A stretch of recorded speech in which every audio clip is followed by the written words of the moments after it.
Welcome to the show with the trifecta suplexes, but no flex at all. It's time to talk wrestling with the Kings. I know we're kings, but I like to say kings. It's time for an all new episode of the Three Amigos podcast show. Without any further ado, let's introduce you to the esteemed host of the Three Amigos podcast show. As always, me, I'm first, La Primavera. There's always no shook hands in Brooklyn. If you don't know me, you will. If it doesn't make dollars, it doesn't make sense at all. The bottom line is always the dollar sign. I am brilliant, bright, and always willing to fight. I am Mr.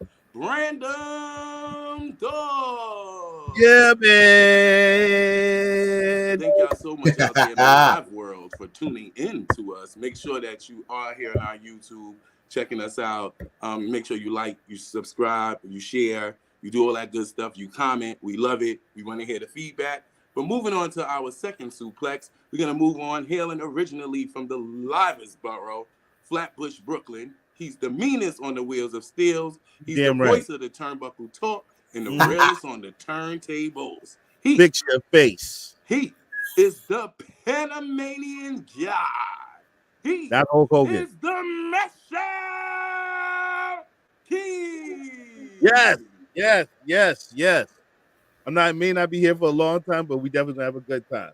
You know, grand opening, grand closing, right? You damn right. What can you say? Conspicuous by his absence right now. He's also hailing from the concrete jungle somewhere in an Uber. He stands at 6'4".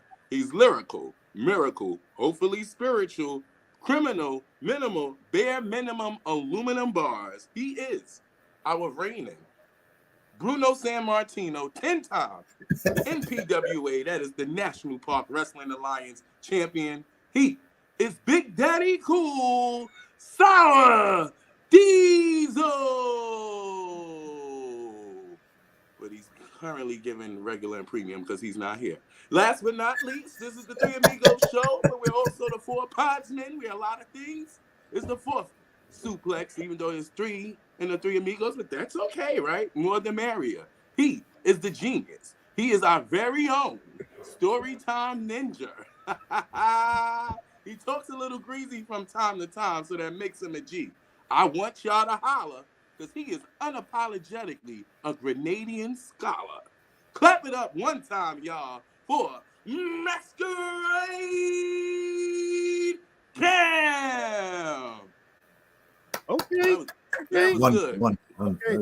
I was confused. You said clap it at one time. I thought it was like I didn't know that it was a. When you say clap it up, that means just. I thought it was. Yeah, clap it up one time instead of a round of applause. From bell to bell and rope to rope, it's time to lock it up with the turnbuckle talk. Without any further ado, Mashout King, what you got for us on the turnbuckle talk today? I got a few things for us to discuss today. Okay. Yeah, I got definitely.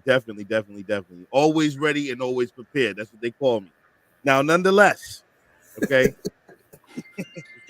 The first thing I want to talk about. Who ringing? Not me. Okay, not me.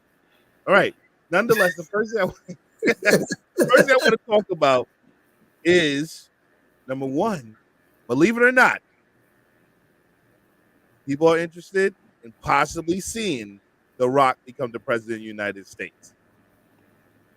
Okay. Mm-hmm. A new article dropped on that because that's been teased for a minute. Yeah, there's actually now he's gaining more traction with this. Like what's happening is people are like, you know what, he may be the guy. He hasn't chosen his political party yet, which he represents. However, The Rock is an Elvis fan. Okay. He is. Just because he spent time down in Nashville with Harvey Whippleman. So, I mean, this is why. But good. He influenced his product of your environment. Yes. He knows the record by Jimmy Buffett, Margaritaville. So who doesn't know the record by Jimmy Buffett, Margaritaville? I don't know the words to Margaritaville. I ain't gonna hold you. I don't know the words to Margaritaville. Oh, okay. Yeah, at least you know the chorus and you know that it exists. I you know what's so funny? I've heard it so many years, but I've never focused on what the words actually say.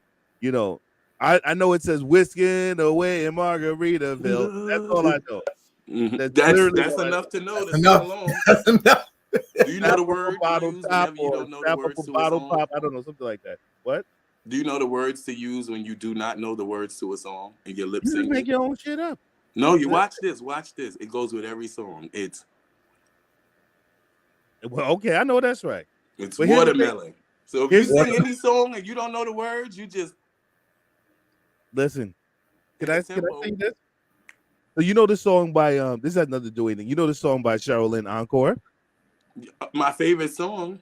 Okay. So I never knew that she said a taste of Encore easy because Encore. I Yes. thought she was always saying because I'm poor. But then, like a That has taste of nothing to do with it. Encore easy because I'm poor. Now, if you listen, you're going to hear because I'm poor.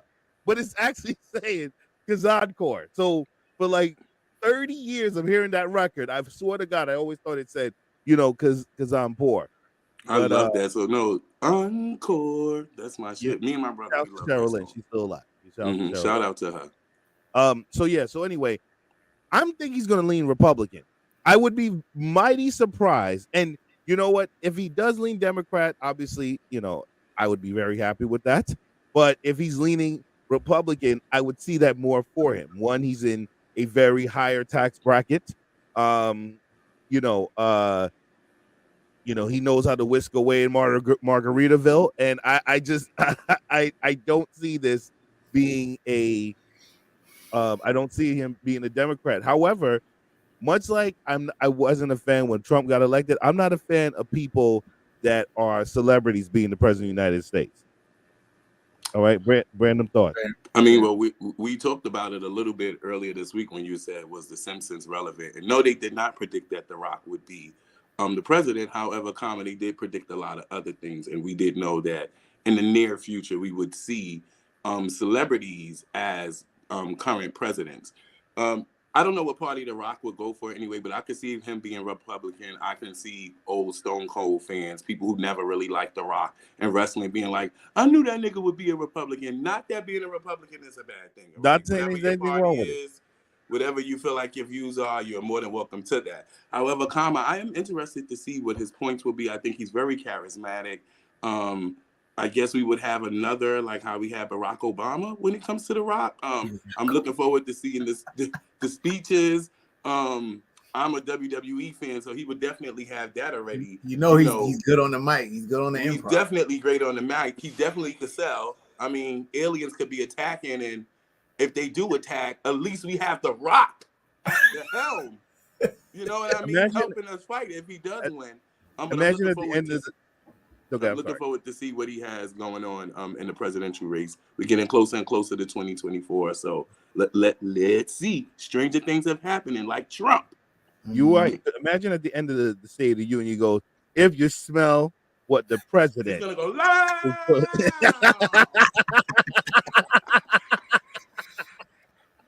So quick question though, right? Okay. Because part of the premise of his TV show Young Rock. Is he is the president, right? Or he's running for president? No, he lost. Lost. But what party did he declare a party on that show? Or was this like a neutral? No, he was more of an independent, and he lost. He was independent and he lost. And the whole premise was they were interviewing him and telling his stories about him coming up so that people could get to know the presidential candidate just a little bit more. But dope show. I'm mad that they canceled it. It was really good. I learned a lot. Cam, what you think about it? That's what your thoughts was? No. I was gonna say that I think it make more sense for him to be a Democrat than to be a Republican, only because of where he came from, right? Like that's like the more like the American dream kind of story where it's like, I come and I represent minorities and poor folk, and look, we can make this work for us. And even what he just did with with Hawaii, where he started a fund to help them with the recovery efforts and stuff. So trying to help, different things. I think that would make more sense, I guess, selling it as a actual feasible idea to the masses, because there's a lot of people, who kind of have like a sour taste in their mouth about the Republican Party, after the last couple of years. And I mean, there's a space that has a sour taste about the Democratic Party, because what's going on with our current president. All right. God bless America. Or something like that. God bless America. All right. Next on the list. By the way, I think Cam just announced he's a Republican, ladies and gentlemen. He just came out. He said, with our current president. So Cam, I know that's right, brother. What? That's right. Whiskey away, Margaritaville. This, as long as he don't turn out to be like Ben Carson, we are all right. Wow, you guys are on one. You guys are on one tonight. All right, next. All right, this one's a deep dive for a second.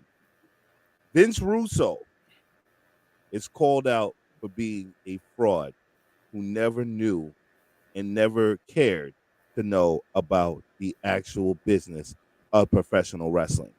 So I was listening to Eric Bischoff's podcast early in the week, and he was discussing. Why would you do such a thing? No, I'm just kidding. Because I'm actually a broadcast journalist, Random Thoughts. I understand, but you don't have to listen to other trash ones to become okay. I listen to everybody. That's okay? good. That's good. I try my best. That's so good. And so he called out Vince Russo, and he said that he never knew or cared to know anything about the business of professional wrestling. Masquerade. Why don't you tell us how you feel? This surprises who though? Like, that's what I'm trying to figure out. Who does this surprise? Like, do you believe that Vince Russo had no idea about wrestling?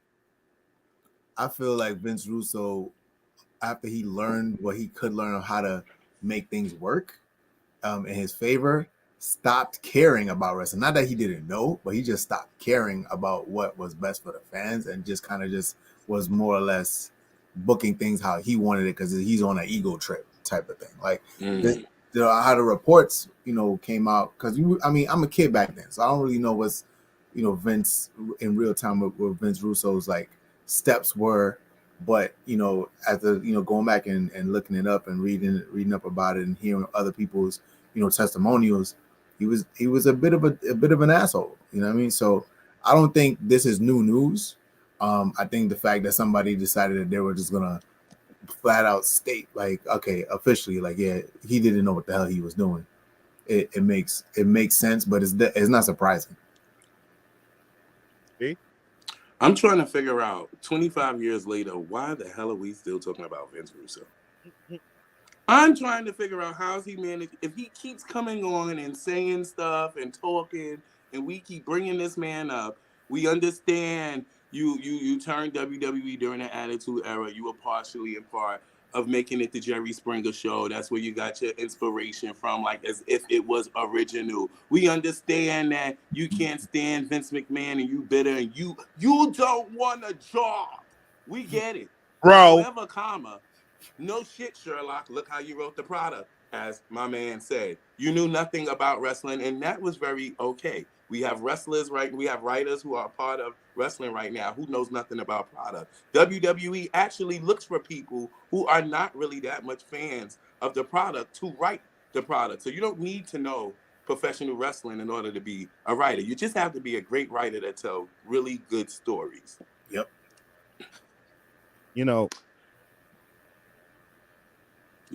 Not the rub in the forehead. Vince Russo. I my brother. It's the migraine. Here's the problem with Vince Russo, right? He just won't fucking disappear. He won't. And it's just he just won't. I mean, him and Hulk Hogan have made me almost hate the word bro and brother. And I just literally cannot understand why people bring this man's name up. So let's put something in perspective for a second. Vince Russo's a one-trick pony. Okay? All his best ideas were filtered through Vince McMahon. Mm-hmm. When Vince Russo had the opportunity to prove that he actually is worth a damn, he ran the company into the ground. Okay? Now, true story, news at 11. He ran the fucking company into the ground. Well, it was him. It was Hogan. It was... Let me explain. Mm-hmm. Mm-hmm. because he had nobody that was really over him. Okay. He had free reign. So yes, him amongst others, because the WCW was already on a decline when he took over, right? So it was just they needed Vince to come put the nail in the coffin, which give reasons to Put the believe nail that in the the coffin. rumor, yes, that the rumor that Vince McMahon sent Vince Russo over here to destroy the WCW, that rumor I always believe is absolutely correct. Then he came back for the WWE for a brief second. Then he was fired again. Then he went to TNA, and he cut one of the most scathing promos I would never forget, where he insulted everybody, which that's what he likes to do, right? He likes to call people out to the ring and call them all a piece of shit. That seems to be a part of his shtick, to use Cam's word, right? He likes to call people a piece of shit in the ring and tell them how much they suck. He gets that from Mike Tyson, but go ahead. Okay. That ain't even original. So then Eric Bischoff says Vince Russo never knew anything about wrestling. Let me tell you something, right? Eric, you're not going to win no Pulitzer Prize for that news story, because Vince Russo never really gave a fuck about professional wrestling. He never have, never would. Okay, he was in it for the money. But I'll tell you one thing: some of the things he did when he was in the WWE was very entertaining. Okay, so, but he's only remembered for his negative things, making Well, that's because he keeps reminding us. Yes. Negative shit. Yeah, he does. He literally keeps making you remember the negative shit. And then that's the problem. Because how the fuck are you going to sit there and say, that he's like, bro, I don't need a check, bro. I don't need a check, bro. I just listen, I give my opinions. I don't need a check. I'm not looking for a job. I'm not lobbying for a job back in wrestling. Motherfucker, that's exactly what you're doing. Okay? That's exactly what you're doing. So, Eric Bischoff, kudos for you for saying what you said, but as we all say in the hood, no shit, Sherlock, because that wasn't a secret. All right, next. LA Knight has backstage heat. A lot of people are not liking, LA Knight. Yeah. Okay. A lot of people in the back are not liking LA Knight. However,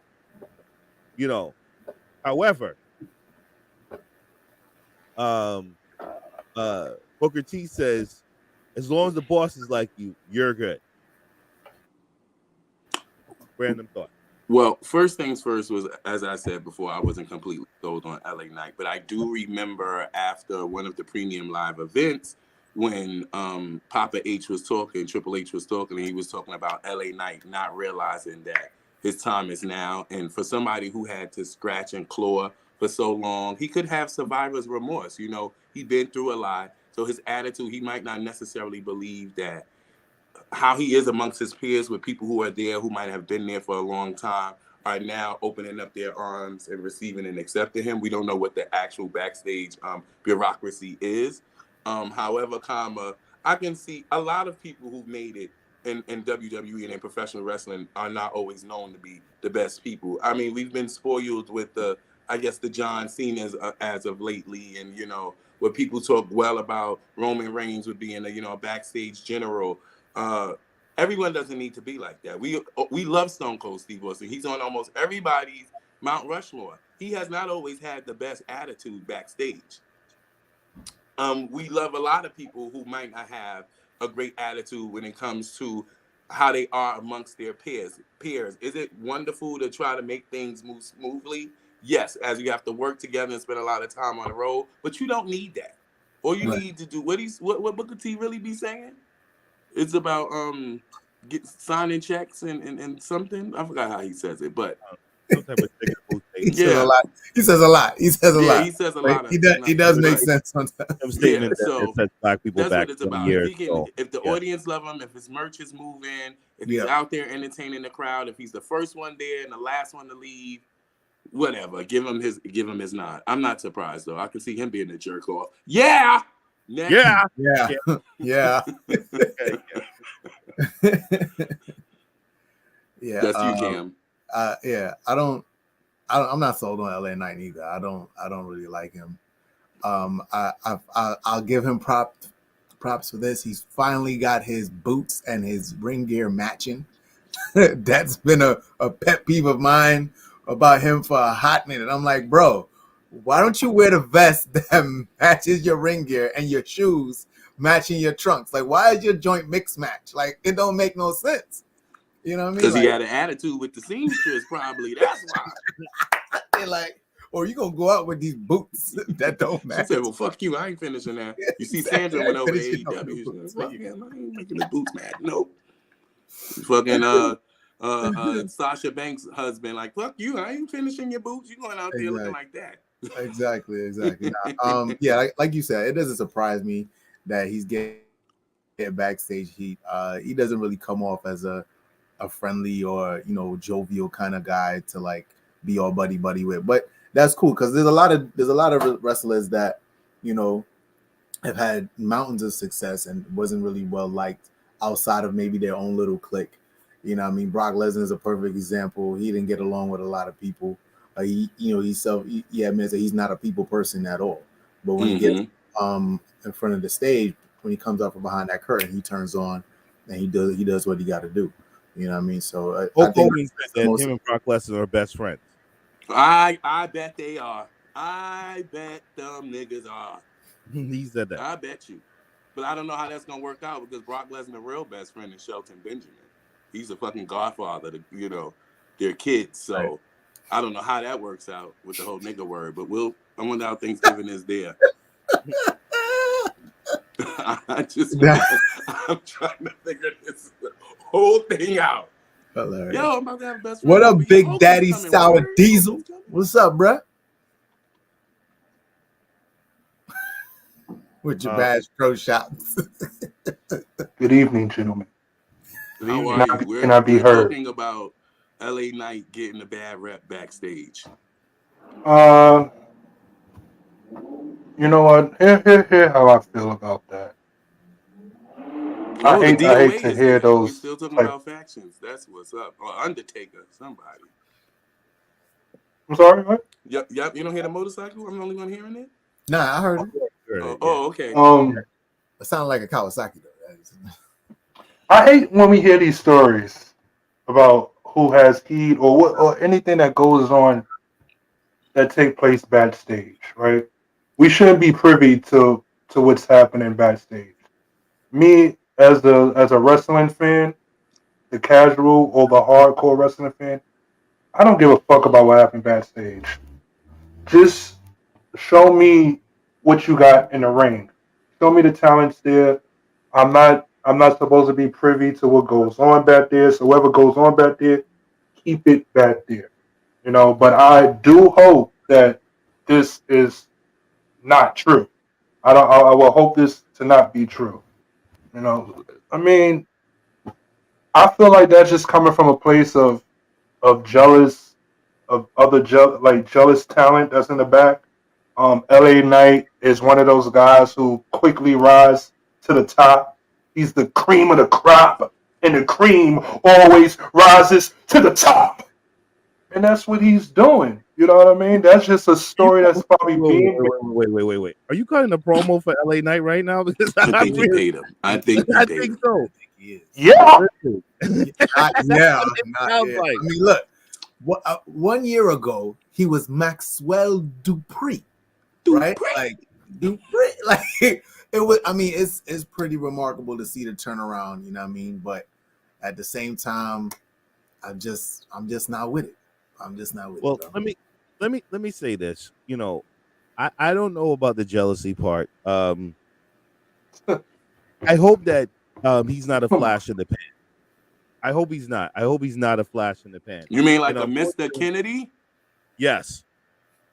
I hope he's not a flash in the pan.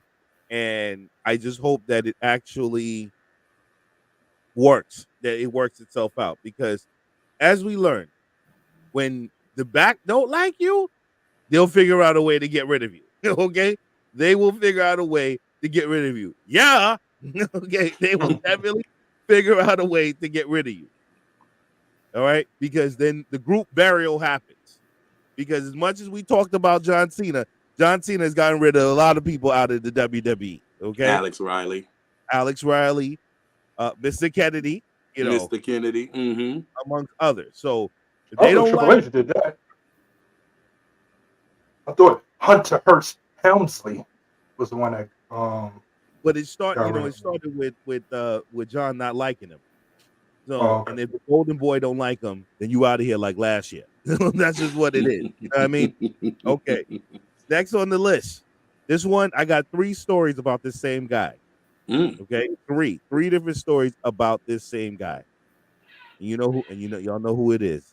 God himself, Vincent McMahon. Kennedy McMahon.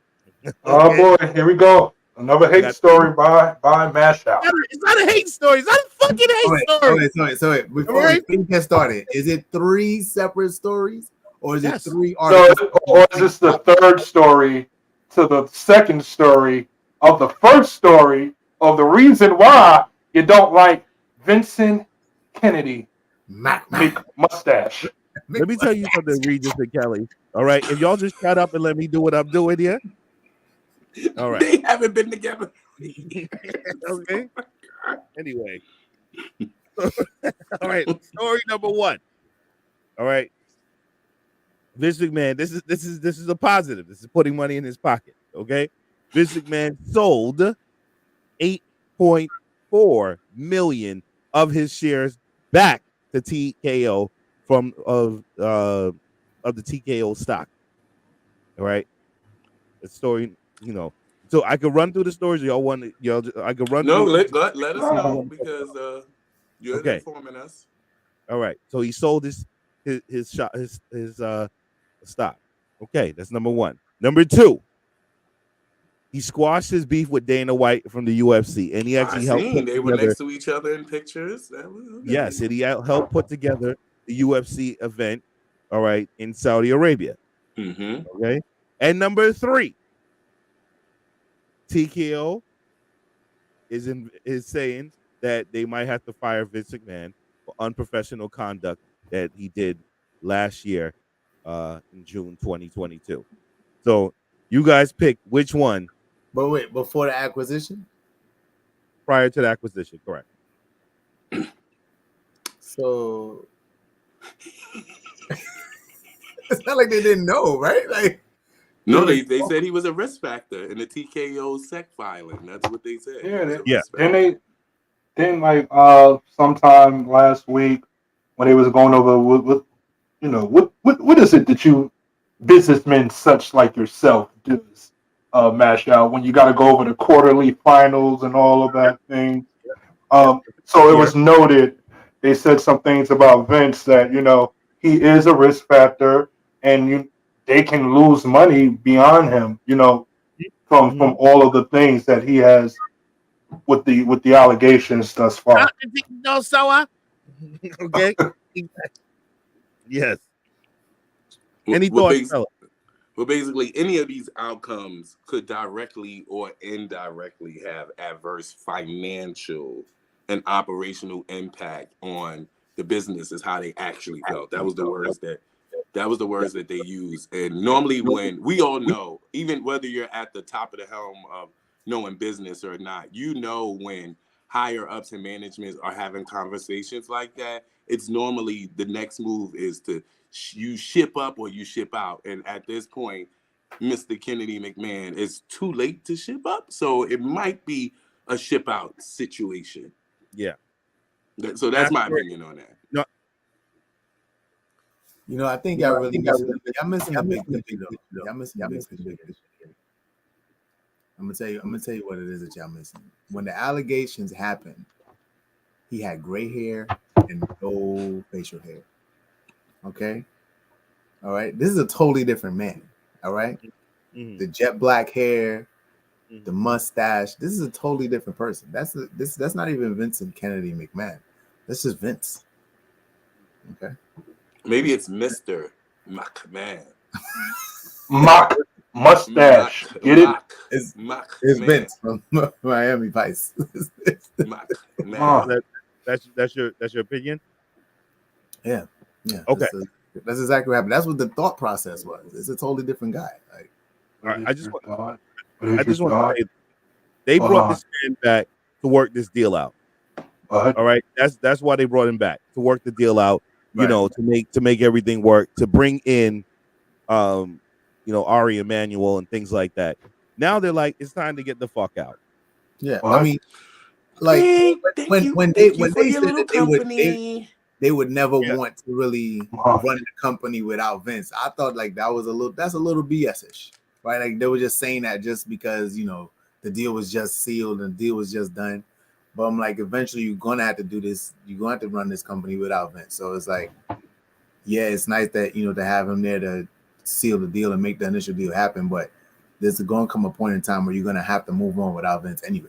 But we knew this was Right. coming, right? We knew this was coming. Like there was no way that Victor Man would have been part of, the rest of the Endera act, right? We knew that Right. this was coming. Like I think that they said what they had to say to make the stockholders be like, "Oh, okay, Vince is still there. All right, we could, we could sleep easy at night." But I don't think they had any intention of keeping this man any much longer than he had to have been. I just think, with all due respect to Vince McMahon, I know that sounds funny coming from me. I was about All, to say.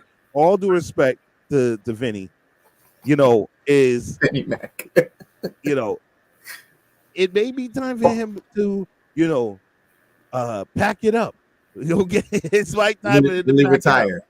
Yeah, I don't think he will retire because he doesn't seem that type of person. And and let me tell you something. Greenwich, Connecticut is really cold. Okay, to go home to nothing because Linda's probably getting dick down somewhere in Miami, Florida. So the fact is, You think she still gets moist? Come on now. Oh, She probably not even yeah, man. Look, Yeah. she listen, don't, if you think she don't if got to you generate think her for a own. second somebody not pulling with Linda McMahon wig back, you got a next thing coming. Hey, Lindy, you all right when you got that dyke slick back? Exactly. You got that power dyke slick Come on. back. You Linda turn ain't me running for on, no more Lindy. political office. That's right. That's Right? right. You know what I'm saying? Linda, get as much You know dick what I as mean? you can. She not running for no Oh, fucking no, he did not. Oh no, he didn't. Her, okay. Live my life. It's out here paying for Nobody it.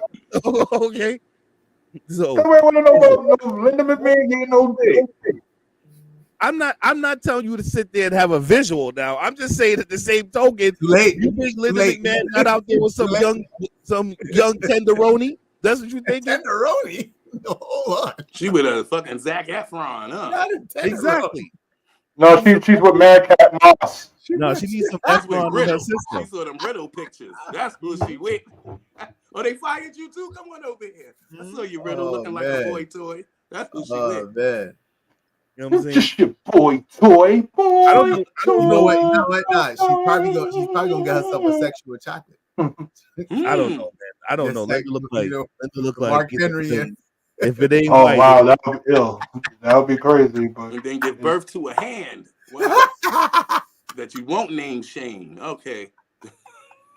needless to say, I don't think Vince McMahon is ever gonna be a guest on this show. But I think Why not, Vince? Come on in. Come on down. It's nothing else to do. He's a person who settles this disagreements often. So you never know. Never say never. That's their policy. never Yep. say He forgave Yeah. Warrior, and Warrior died the next day. Yep. Go ahead. he If it forgave a makes lot of dollars, it people. makes sense. If it makes dollars, it makes sense. He forgave a lot of people. And my last, since we're doing a little extended turntable talk, the last thing is that a lot of people. Turntable talk or turnbuckle? I'm sorry, turnbuckle. Sorry. A lot of people are not happy in AEW that Ric Flair got a contract and signed a multi-year deal in AEW. Anybody? I'm people. I wasn't happy either. I'm happy that a multi-deal year is about 2 years. Hopefully they find things for the man to do within those 2 years. And I can't. There's nothing else I can say about Nate. Like, he was one of the greatest of all time, 16-time world champion. There was a plane ride from hell. He wanted people to go to Space Mountain. I don't know what they're going to do with him in AEW. They don't know what to do with the youth talent that has lots of years ahead of them. So I don't know what they're gonna do with Ric Flair. It's like, okay, Tully Blanchard is not in here no more. Arn has hit the road. I guess now let's now roll the dice and use Ric Flair. I don't have an opinion on this, fellas. I'm sorry. Next person. My opinion on this is just foul. It's just another play. This is just another play in Tony's book. And this is why I got smoke with you, Tony. This is why I can't fuck with you, Tony. This is why you'll never be my homie. That's word to baloney. And it has a first name. It's called bullshit. You're a bullshitter. Everything about you is bullshit. I don't like it. Okay. You're reverting back to sign it. Like, who's going to come to your programming? Like, I'm flipping. Oh, Ric Flair. I don't want to see no fucking Ric Flair. Woo! I can go to WWE and see his daughter. I'm good with that. We don't need Ric Flair there. If I was a talent in AEW, I would be mad too. Because, Tony, first and foremost, you're a fucking hypocrite, right? You know what the man done did. You done came at Vince about doing the same shit. And then you going behind this damn thing and you did the same shit. It doesn't make no sense to me whatsoever. Like, what is Ric Flair going to do for your company? Please let me know. What did Arn Anderson do? Please let me know. He pulled out the Glock. What did Tony Blanchard do? Please let me know. Nothing. What do any of these senior citizen ass wrestlers did for your company? You don't. But you got. Are you blaming them or Tony? Because they could be used the right way. I'm blaming Tony. This has nothing to do with them. This has nothing to do with them. I mean, get your check, get your bag, get your money. You got to do what you have to do. I understand that. But it goes to questions like, Tony, why do you do this? You got a whole bunch of talent back there that need to be used. And please let's not even talk about the release. Oh, I'm sorry. The recently released talent over the week from AEW. Enough said. So I'm gonna talk about that in my smoking section. Okay. All right. Random thoughts. Oh, you already talked. You already said went.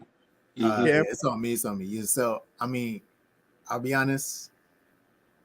It depends on what the deal is. Like what you were saying, Mash. I'm not gonna lie, but like what you were saying, it depends on what he's doing. If he's backstage, chilling, giving advice, helping, making smart moves and whatnot, fine.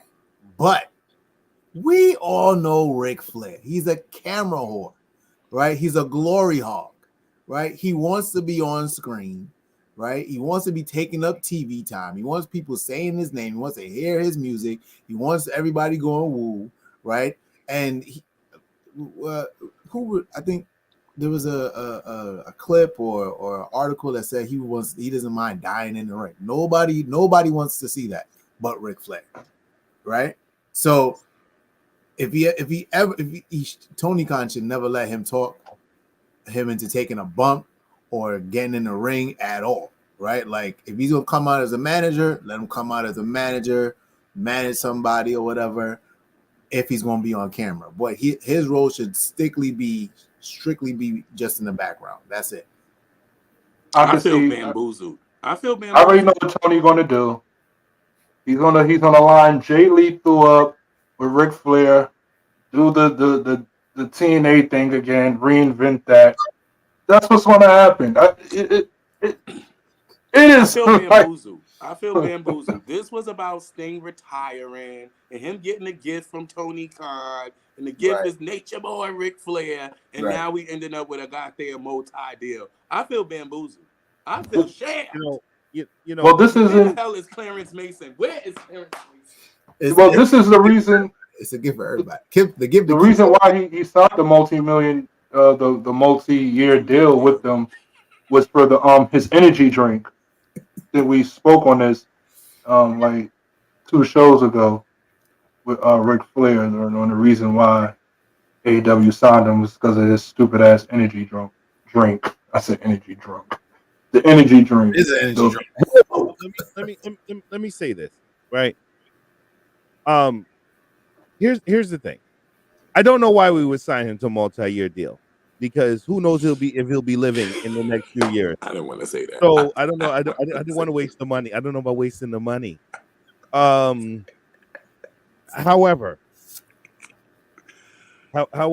this is what I will say. You know, why the fuck not? Why the fuck not? Right? Because here's the thing. You can't get any worse. Okay, you can't get any worse. You could use the money to sign people like Jay Bougie, who we had on last week. I get and that. Start I new get that. careers. I get that. But You when could do you already that. understand, from the day they signed Jake the Snake Roberts, it did nothing with him. Did you think that they actually was going to use somebody in the right way? Let me tell you something. First of all, Do you think that you're the champion for them? Listen, they got Sting jumping off fucking tables. Okay, hold that Sting. I don't know why this was a good thing. You know, I thought that his career was done after the buckle bomb, but after he healed up and he came back, your man's just jumping from the top of the rafter down onto the table. I just don't see this. But why the fuck not? You know what I'm saying? What? Because here's the thing.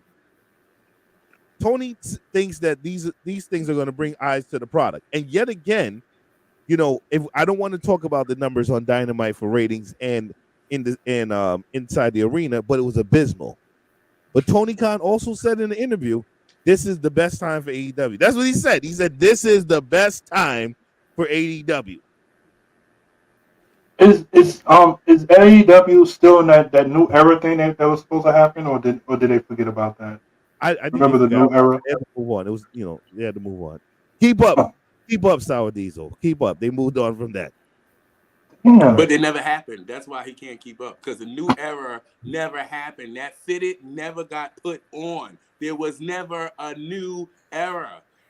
All of his big cash cows that he could have did anything to turn around are starting to leave the company. So what he's doing is filling it up with old people and what he think when people want to have nostalgic moments when it comes to wrestling.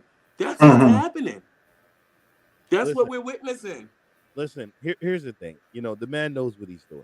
Okay, the man sold out because Wembley. he was book of the year. You're the right. man sold out Wembley Stadium. Okay, like 81. About to do it again. Huh? And he's about to do it again. And I can just see it now. The main event is Ric Flair versus Sting in the damn Wembley Stadium. I can just see it now. Now you're definitely gonna get somebody dying in the ring. That's for sure. You're gonna get somebody dying in the ring. That's how you close out the pay-per-view forever. Okay. That's Fight Forever. Fight forever. Trash. Like the last Nitro in Panama City. Jesus wept and Mary cried. Take him back out. He's going to change his ring gear. He already texted me. He's changing his ring gear. Got you. Yeah. Oh yeah, the match tonight? Yeah. He defended his title. He said, "I'm in my ring gear." I said, "Go change and then come back." But the people who's listening will understand who we're talking He about. should have came in the ring gear. Yeah, It could have been like a post segments and it could have been like a post show. Like it could have been like a media scrum. You want to see him in the ring gear? I know that's right, D. The media scrum. We have to give the people what they want. People, is this what you want? We was trying to do that, but we hold on.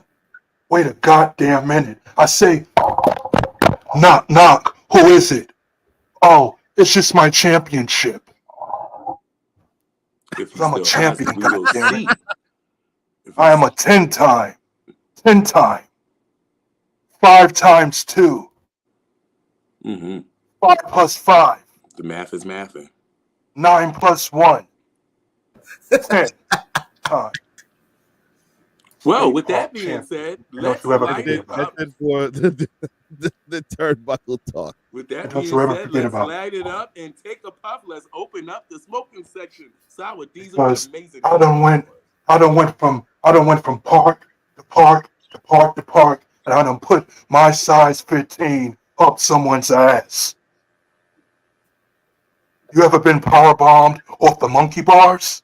The answer Have is yes you? for me. The answer is yes for me. I have not. Have you ever did a hurricanrana off top of the house Slide. thing, the house roof The house roof, of the sliding board? the slide. You ever took a bump on the sliding board? You ever did that? I haven't. I got a bad back. Oh, because Let me tell you something, kid. You ever got speared into a handball court wall? I don't. You live to tell that story. That one I don't. I can't really. I hope. You know, done I it. don't know if there was an insurance package for the New York State champion. Well, I don't know if there was that, because that one could kill you. It wasn't sanctioned. It wasn't a sanctioned match. Yeah. you want to fight forever with Ric Flair. We're talking Die in the about park, nigga. a cemented wall. Mm. You ever did a elbow drop from off the backboard of a rim? I have. I've done What it. about the seesaw? Tell him about the seesaw. You ever did a seesaw plunger? What? Seesaw plunger. I did it. Did you run up one side and then drop down and you jumped over? That was Listen, me. So look out, Jeff Hardy. Look out, Darby Allin. Because here I come. Oh, Or here I came already. with the bad knees. You got knee braces. Now, 2 knee braces like Stone Cold.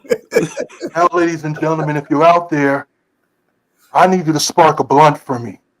Because my stupid fucking weed man, he wasn't around to take my call. You didn't just go to the corner You store. got a weed one? Right. You can go to the store, Well, bro. I feel like I go to the weed store, so I had to get here for this show.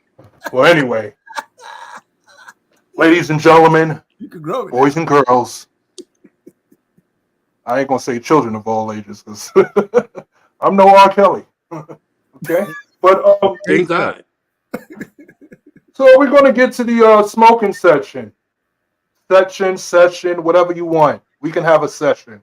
Come on over here. Pull up a chair. So the thing I want to get into is we done seen, well, if you haven't seen on past SmackDown, we seen the evolution, if you will, a little add-on to the damage control, right? So we have the leader in Bailey, we have Io, you have Dakota Kai, and now we have returning Kairi Sane, right? We now have that. And a bit of surprise that happened later on that night. So there was a match between it was Asuka, Charlotte, and Bianca versus Damage Control of Io Sky, Kairi Sane, and Bailey. And we had a turn. Okay? We had a heel turn in here, ladies and gentlemen. Finally something that made sense for her character, Asuka. Asuka Was turned heel. Oscar not heel already?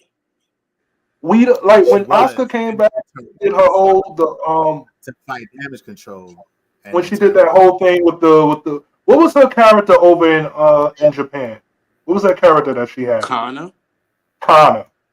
So when she reinvented herself as Kana in WWE, I don't feel like it was the look that we wanted to see, and I'm quite sure it wasn't the look that WWE wanted to see, because she didn't really feel heel. She just feel that's Asuka, different makeup. That's it, with a different attitude. But anyway, Asuka's is possibly now the new member of Damage Control, right? But here's a problem that I have, and I got some smoke for that ass. Bailey, this must mean that they're going to turn Bailey face. And that is something that I am not ready for. I am not ready for it, God damn it. She's good heel. It breaks my heart. We won't hear no, you stupid idiot. Michael Cole, shut up. We won't hear no more of those type of things. So what is your guys take on this? Like, because I don't like it. Well, first things first. I seen it. I said it when y'all Broadwayed me last week when I said all the Asian chicks is gonna get together. I said it. I already said they was gonna form like the Mighty Morphin Power Rangers. I ain't gonna lie. The Mastodon, Saber-Tooth Tiger, Tyrannosaurus, they're all gonna form together, like the VR Troopers and the Power Rangers, and they all gonna be together. And that's why the sisters is gonna have to get together. Mm-hmm. Maybe they throw in Charlotte, you know, she tan, she might look like a sister a little bit. What? You know. Whatever. Charlotte is not racially ambiguous. She is white. She is white. For War Games. Bailey, I think this is the perfect time not for you to be a face, although SmackDown really needs faces, women faces right now. I don't think this is a time for you to be a face, but this would be a perfect time for you to be that anti-hero and be that person by yourself and still give us good Bailey commentary and good Bailey, reverbage, and don't be a part of no group. Don't pick a side. Kind of be on your own path and submit and solidify yourself. Mm-hmm. Well, I want to add on, right? Because during that segment, when Kyrie's saying they had played a clip back from the last time Kyrie Sane and Bailey had a little moment, if you will, exit out of WWE for Kyrie Sane by Bailey. They showed that, they revisit that clip, but Kyrie Sane says that she forgives Bailey and try to give her the hug, and Bailey was looking at her like, I don't do that anymore. I just thought that was funny. Like, I don't hug no more, bitch. You ain't been away for that long. I ain't give a hug to your ass when I kicked you out. So don't give me one now. Go ahead, Mash out. You got any rebuttals? Yeah. Listen, I'm not ready for Bailey to turn face neither. I'm not. But I will say this. This has been a long heel run for her. It's been a long ass heel run. So I will give her credit for that. She held it down. You know what I'm saying? In the beginning, it was very boring, but, she definitely held it down. It's a long heel run. And she needs to take some wins now. Yeah. It's time for her to get some wins because, this woman done got her ass whooped so many times, beat the shit out of so many times. And that's a lot of ass, by the way. So a lot of, so many times this woman has been dragged and beat the daylights out of. So it's time for her to have a face turn. I feel you. Yeah. When all five of them were standing up there, I was like, they all look all look racially ambiguous to me. Like they all kind of look alike now. Like, oh, you talking about the damage control? Yeah, when they closed with that closing shot and they panned all five of them, I was like, oh, they kind of blend together now, right? I actually a part of me likes this because this is like probably like the biggest women faction that we've seen. It's Kai and Ty. What? Broadway. I'm joking. This is the biggest women faction that we have going on right now. And also, I like to tip my hat again to WWE because they are working their asses off by pushing the women talent forward, right? Right. And so what's probably coming up next between these set of women will be the War Games. I don't think Dakota Kai is cleared yet to be in that match. So I'm thinking who they might add onto that team for damage control. See, I already have in mind who they would have for with Bianca, Charlotte, who else? Shotzi.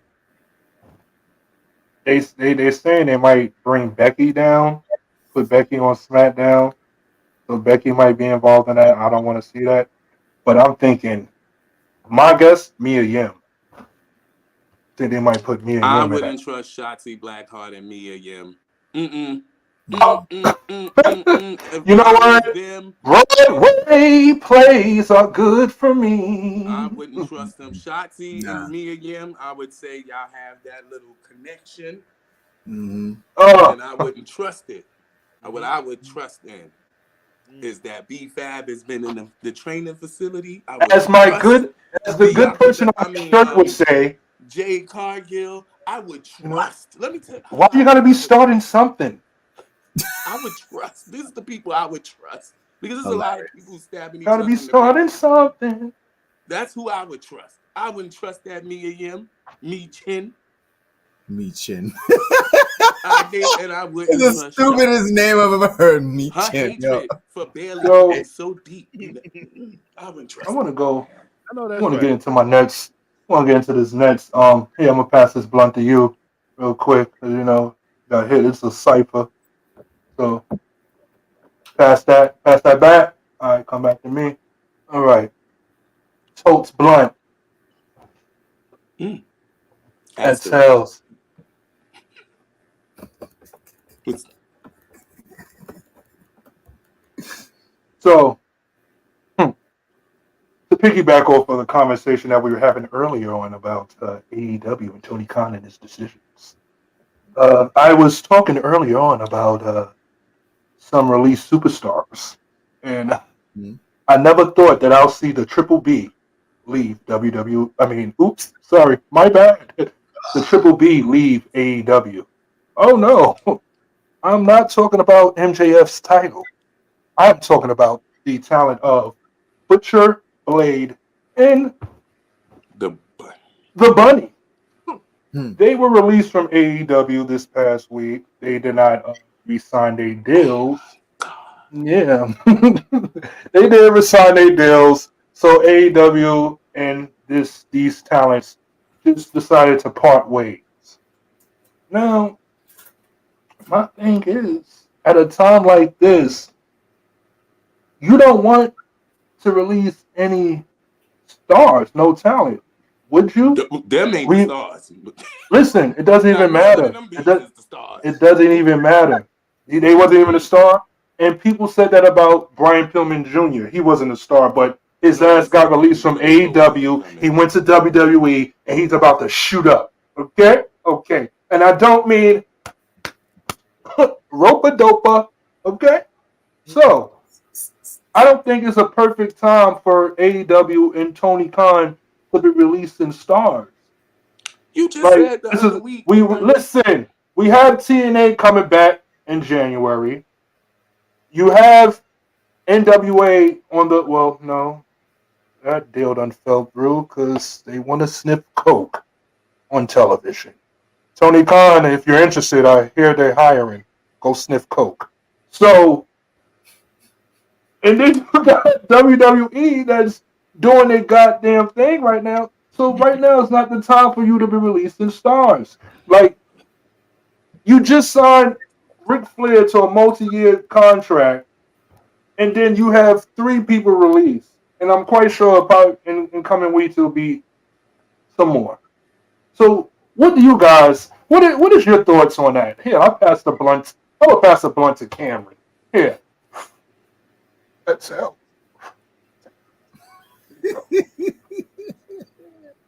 I really honestly could care less. I mean, if they pop up in WWE, it'll probably be on NXT. You know, I will give them this. They are great workers in the ring. I'll give that to them. As far as, you know, pushing a show or putting butts in the seats, I don't think that's where they're at right now in their career. They are great workers. They did get in phenomenal shape. I'll give them their credit. They do work hard. Watching a Butcher and Blade match is entertaining. But I don't really see, they're not needle movers. So if they do pop up somewhere, they'll probably get a good rebranding, and we never know. Wrestling always surprises people. So I don't think I can ever consider them or even put that in a sentence with them next to their name, needle movers. I don't even think people get that from them. So I wouldn't even. I don't even think they will ever qualify for that. And I Well, don't mean to play a part in age because we all have birthdays. Mine's is coming up in 2 weeks. I'm a Sagittarius. How you You about doing? to be an okay, ageist? true. You about to be an ageist? Butcher and Blade, they look old as fuck. Can I They are old. Maybe Okay. they'll get some of the listen? Rogaine and the color. Listen, They'll get a different Uh-huh. look. They'll look like listen. a sharpened blade. I mean, no, look. I mean, honestly, LA Knight Old. is an old wrestler. Old. Listen, let me just say this. There's a new faction that AEW starting, and it's called "Who Gives a Fuck About These People" faction because Who gives a fuck about these people? Fact. and unfortunately, the Butcher Blade, they joined it. Soon, there's gonna be a few more people a part of that. You know, Jake the Snake Roberts and Gold He could be the Dust. mouthpiece. Okay. Yes, they're all the Who Gives a Fuck About Them faction, and really and truly, they might as well help Craft Foods bring the food in because that's the only time that they're going to be entertaining. With all that beard and stuff, that's yeah, a but sin. But they got they got something They got, for they that, got the right? beard nets. You could put Yeah, it's a okay. beard net. Yeah, you put and cover that up. Lightning bulb. I can see them come to WWE, right? Mm-mm. Just listen. We listening. Go ahead. Listen to me. I can see them possibly because when he goes back, he'll turn his back on you know who and do the thing that he needs to do. Tommaso Ciampa, he has a look. He has a look. Because you know what? I'm sorry to say this. You know how Oh, these they're gonna white bring guys back be the looking. disciples of They Apollo. look old, but they probably young. You know what I'm saying? So I can see them three guys becoming The on disciples of some type Apocalypse. of hills have eyes type of vibe. You know The what I mean? I disciples could of see them Apocalypse. Bald and bearded. That's what they could call themselves. Right. they pull up in a pickup truck, drunk, smell like a bunch of moonshine. What? Is this the 90s? The late 80s again? This is definitely The Bushwhackers coming. Also some haystacks. Try. Calhoun. Is he even still alive? Who the hell is Calhoun? Oh, I thought you meant the wrestler Haystacks Calhoun. No, he mean actual haystack Whoa! with the needle in it. Time out. Let me put this blunt out real quick. I'm gonna light this. I'm gonna light it back. Who the fuck is that? Who the fuck is? He was an indie wrestler. You sure you're from He had a Brooklyn? rivalry with Blackjack Mulligan. I'm just kidding. You're right. No, you're right. You be going down to them barn wrestlings. You absolutely. That's actually true. He was partners with Blackjack Mulligan. No, I knew that stupid shit. That is crazy. Haystack. I thought he. I was like, that's what it. Hey, I was like, is he still alive? Crazy. No, that's the name of this episode. Haystacks Calhoun. Just like that. Oh, moving on. Hold on, let me spark this blunt. Years. Spark this blunt back quick. Yeah. That's out. The character work is so rough. It's so Raw and NXT. So we finally found a place that they're going to be moving to. We don't have much time left, right? So I understand the vignette. Raw moving to FX, and NXT is moving to the CW network. What do you feel about that? I don't know for them because I'm not watching that fucking NXT on no CW channel 11 that used to be WB11, that used to be WPIX, that used to be some other shit. Well, it's still WPIX. It's still that. Oh, okay. Yeah, but I'm saying, so is it official though for the Raw going to FX? I didn't know. I don't know. Is that official? I don't know about that one. It was said to be official. So wait, that's confusing because isn't FX under Fox? So they kept the Fox deal for Raw and got rid of the Fox deal for SmackDown. They did a swap. They did a swippy swap. It's a I draft. don't know, They did a but draft. all I know is them Fox coming to drafted Raw FX. That and means USA drafted SmackDown. that all that means to me, if they're on FX, is that they can change their TV audience. Hopefully, But that's like when they were on TNA/Spike TV, right? You know, it You mean did it TNN? really did yeah TNN, excuse me. Did it really change the demographic? Did it bring more eyes to the product? I think more so it's something to benefit Fox because Fox is probably trying to grow. They trying to grow their sports leg. You know what I mean? This whole because ESPN is kicking their butt. You know what I mean? They're trying to compete with ESPN.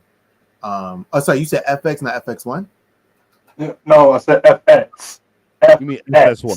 Oh, not FX1. It's all Not Fox. FX1. Well, I mean, I don't know. I guess FX is kind of struggling, and maybe they think that they do have a different kind of audience.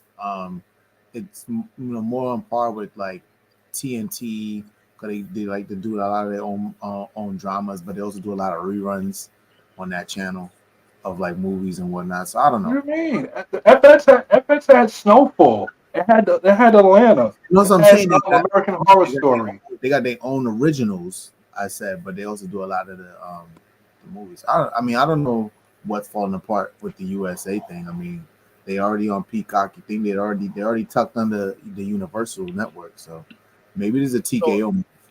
So, I'm very confused because I thought that Raw wasn't going to leave NBC Universal. So this is the first time I'm hearing this. Is this too. something that's official? I don't. So let's just put this in a rumor. Let's just have this as a rumor. Okay. So Okay. to not confuse anyone out there and my fellow colleague, we just want to leave this as a rumor, and in coming weeks we'll get back to it and we'll report it back to you guys. How does that sound?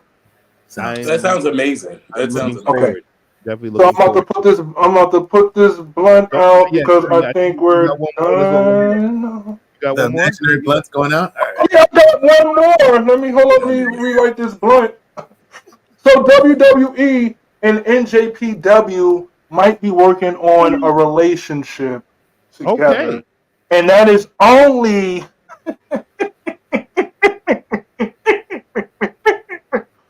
to get Will Ospreay. So they're supposedly trying to work together. So hopefully WWE can get Will Ospreay into the Royal Rumble, and that he could be a Royal Rumble entrant. And his contract is coming to an end with NJPW in February. So this can be, Gotcha. I like to say this could be like an interview. Okay. Nice. And I mean, even if that's true, it's good to see that WWE is willing to, work with another wrestling promotion. I mean, they do it on certain levels. I don't think they do it on major company levels, but definitely on certain levels, they actually work with other companies. And I think they're not gonna go as far as like for Forbidden Door cross promo, but they'll like exchange talents and stuff like that. They've done it in the past. They did it during the Attitude Era when we saw all of the little minis come over. When we saw that the Asian people come over. They did it with ECW eventually. So they have a history of actually collaborating with other promotions and having crossovers for the sake of course, them benefiting the most out of it. So WWE would benefit the most if we do get a Will Ospreay and a Royal Rumble entry, and just that pop from the crowd and the buzz it would create. I think it's definitely a dope move. That's what I. And low key, they can thank AEW because Listen, they really introduced a lot of Will Ospreay to the American market. Right. We'll see it. I mean, if you want to say that, but okay. It's the truth. thumbs up, because we are ready to lift off. Right? We're lifting off. Yeah, I think. Okay, so ladies and gentlemen, we are done with the smoking section. Okay. He put the blunt out. Thank you very, very, very, very much. Yes, you can get ready to add the guess in. We're gonna right now take it to the 1, 2, 3 count. And what is the 3 count, ladies and gentlemen? The 3 count is a segment where we get to know members from the world of professional wrestling just a little bit better. Now, guest tonight, right? He's the final boss. He's player one. He's the controller. He's 6'1", weighing in at 207 pounds. I weigh more than this man, but that's all right. He's Mr. Melanin Magic. He has high energy always, not to be confused with a robot in disguise. Tap in, hopefully, he is still currently the DFW All Pro Wrestling Champion. He's our guest tonight, ladies and gentlemen. He is Exodus Prime. Oh, he came on right on Yeah, point. That was crazy. I had my headphones in, man. That was good timing. Yes, sir. Yes, sir. I'm sorry about that, y'all. It's all right. It was high noon and high tension, fresh out of the ring, defending the DFW All Pro Championship against Yes, Chandler sir. Hopkins. How did I was that work out for actually you? actually got a little switched up. Chandler actually suffered an injury last night, so we had to get a replacement. Oh, Mm. So I ended up going 1-on-1 with Chris Carter. Oh, with Chris Carter, how did that? Did it happen already, or Oh yeah, man. That's what I'm doing. That's what I'm sitting in my car now. I'm back and forth within the venue. I literally just got done maybe 10 to 15 minutes ago. how was the match? Oh, the match was great, right? But like I say, man, for whatever reason I always get this East Coast time. It always fuck me up, bro. Like because like I look and it said 9 o'clock Eastern time. I'm like, all right, bed 9 o'clock, right? But that's 8 o'clock for me.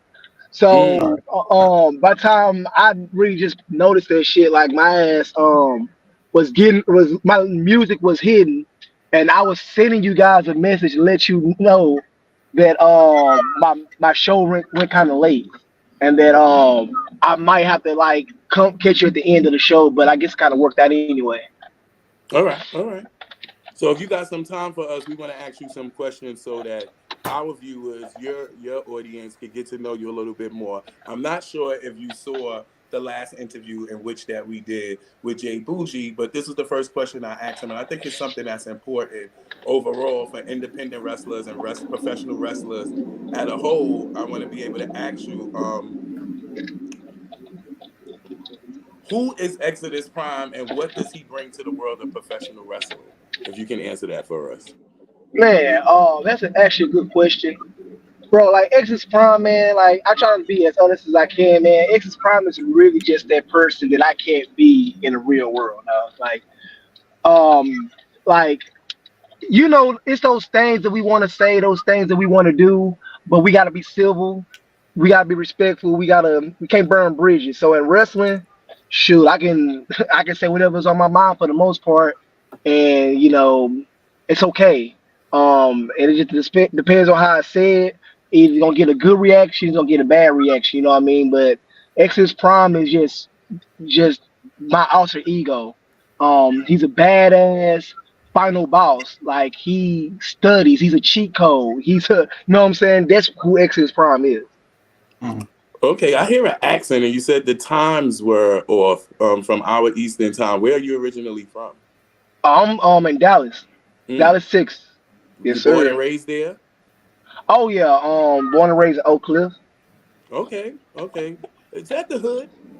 Oh yeah, that's the hood, man. Okay, so you're a hood. So you was supposed to be an anomaly. You wasn't really supposed to make it out of the hood, and you found professional wrestling. Talk to me, talk to us a little bit about when did you first know you wanted to break into this business? Like, what age were you? Who were you trained by? Take us through your first day walking through the doors of DFW. Oh yes, sir. So it's actually kind of a funny story, simply because when I was in college, I thought about being a wrestler when I was like 18, 19 years old. I thought about being a wrestler, and I was looking up schools constantly, and the only school that would pop up in my area was Tim Brooks. I don't know if y'all remember him, but rest in peace to Tim Brooks. But he's like a Sixers legend. He used to do a lot of stuff with NWA. But back then, I didn't know that. So it wasn't until that was what 2021.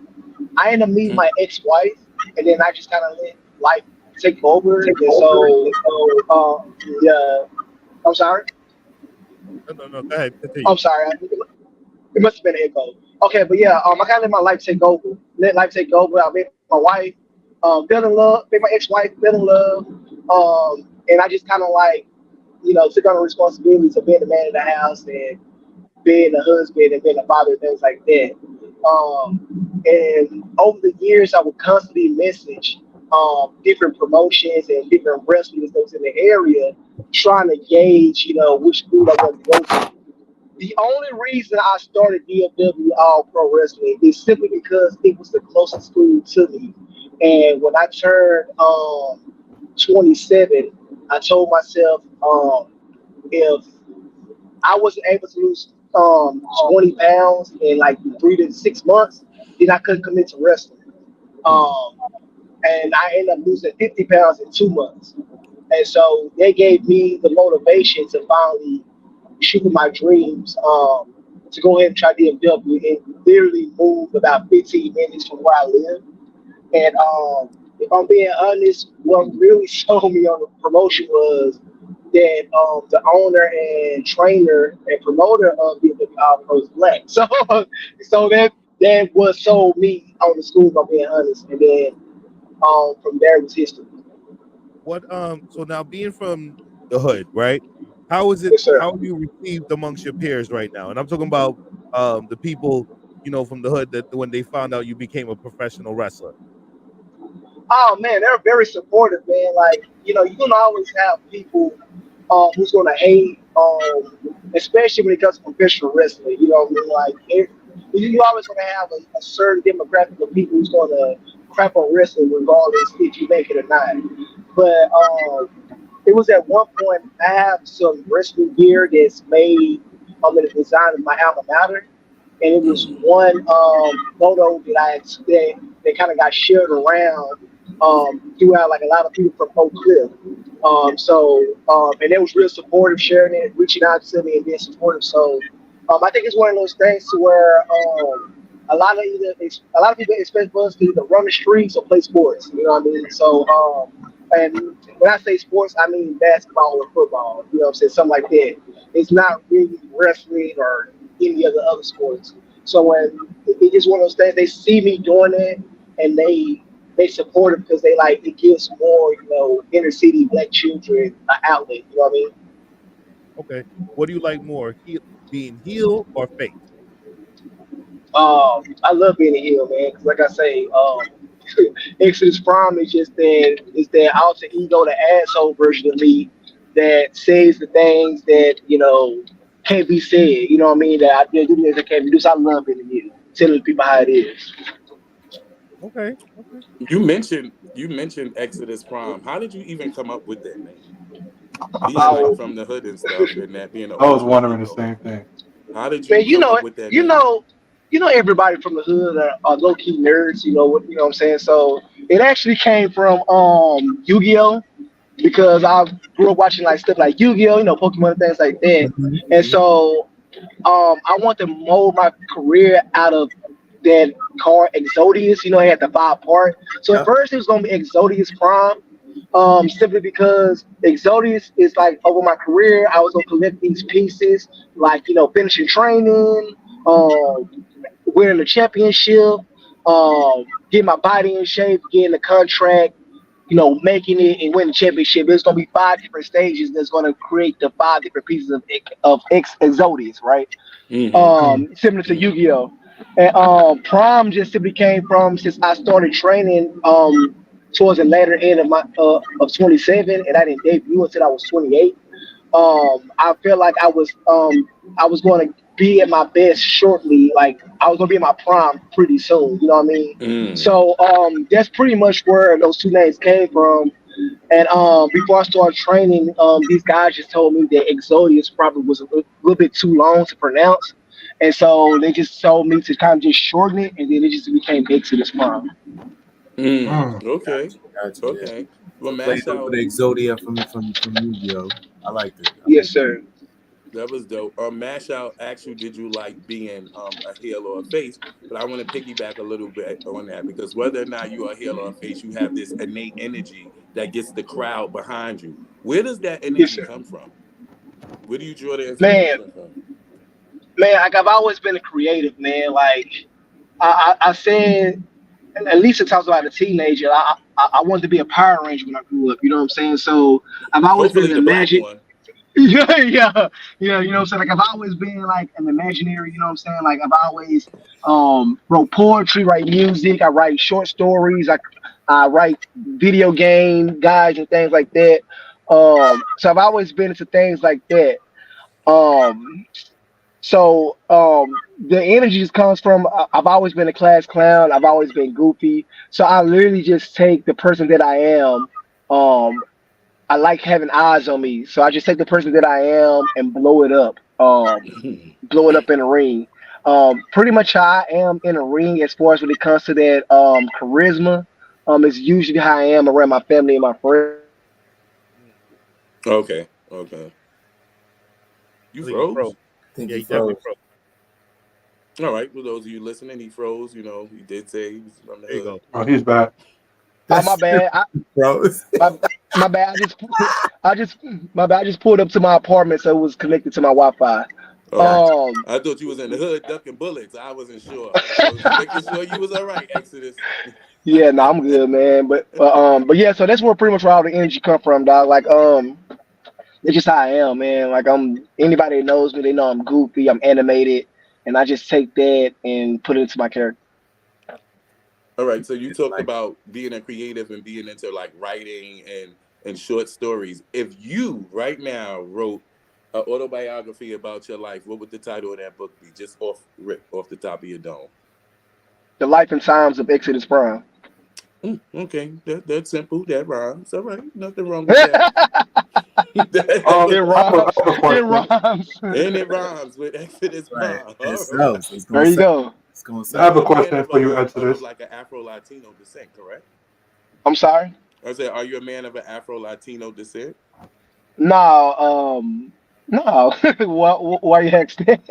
I'm just particularly wondering because that's normally a lot of the communities down in like that part of the Texas is always like kind of a mixed community. But how important is like how you are as a person, like as a black wrestler, like how important is representation and what does it mean to you?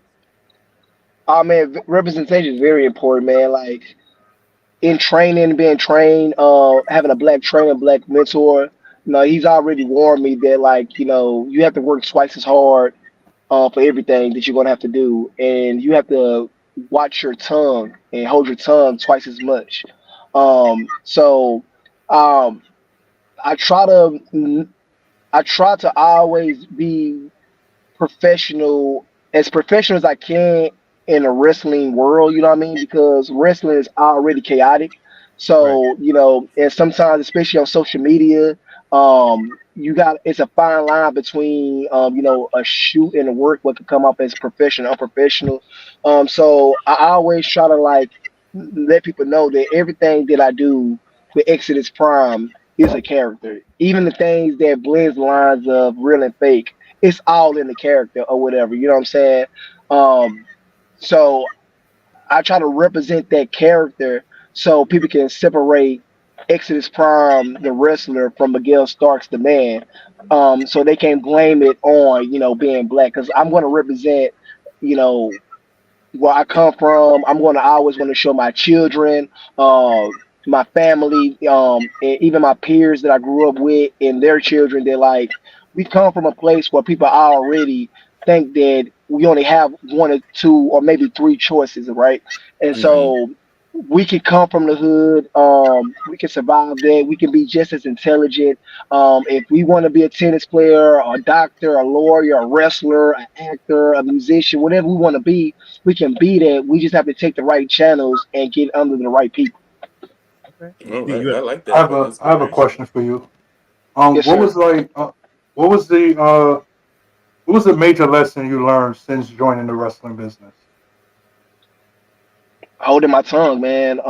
It's like I say, I'm from the hood, and I always said if I probably would have started this business in my early 20s, I would have been out within my first couple years. Either I would have quit, or I probably would have been counseled or whatever, because I come from a different world than like a lot of the people in wrestling come from.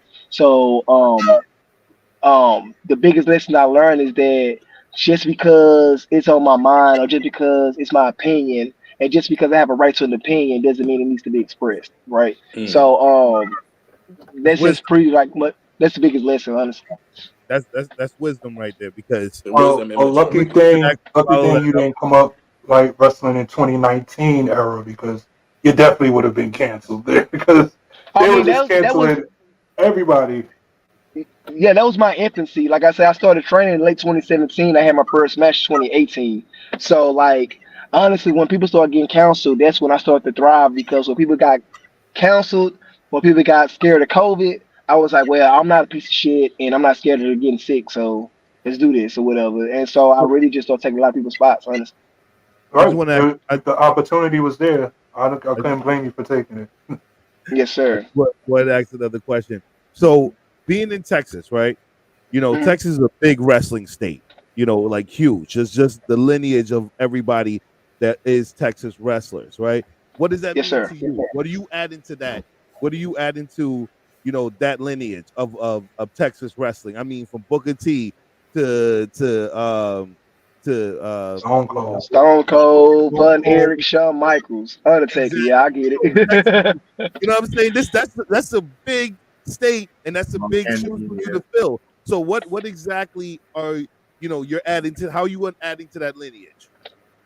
Man, like the funny thing is, man, and I didn't realize this until I actually became a wrestler. But when I grew up, I wasn't a wrestling fan. I was a WWE fan, right? When I say that, I didn't know about the Indies. I didn't know about Texas wrestling. Like, if it wasn't WWE and WWE didn't talk about it, other than TNA or maybe WCW and ECW, and literally because a lot of people come from those places or went to those places with the Monday Night Wars and stuff like that.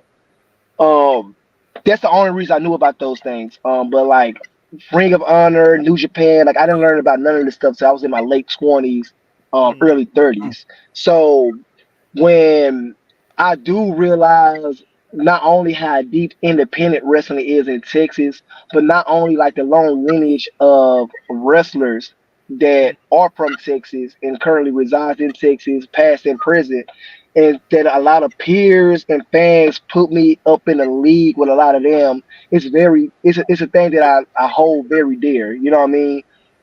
Especially because I had my goal when I became a wrestler was just to have a match, right? Mm-hmm. Like it wasn't. I didn't expect to be good. I didn't really expect to understand it. I was just like, I just want to try it and say I Mm-hmm. did it, and then I get out and be done. You know what I mean? And literally since day one, like that mentality has constantly been flipped.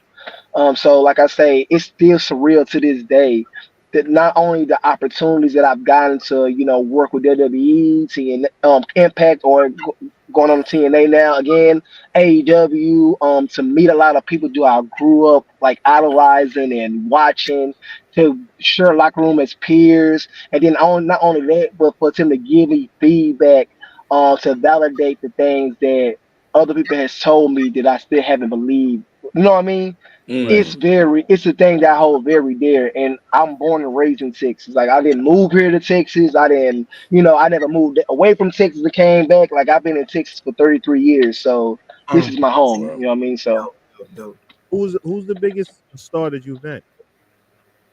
man, I guess it's subjective, right? Because I've been them all. Like being backstage at AEW, I met me AEW, but WWE AEW, I met all of them from John Cena to Triple H, Seth Rollins, like everybody.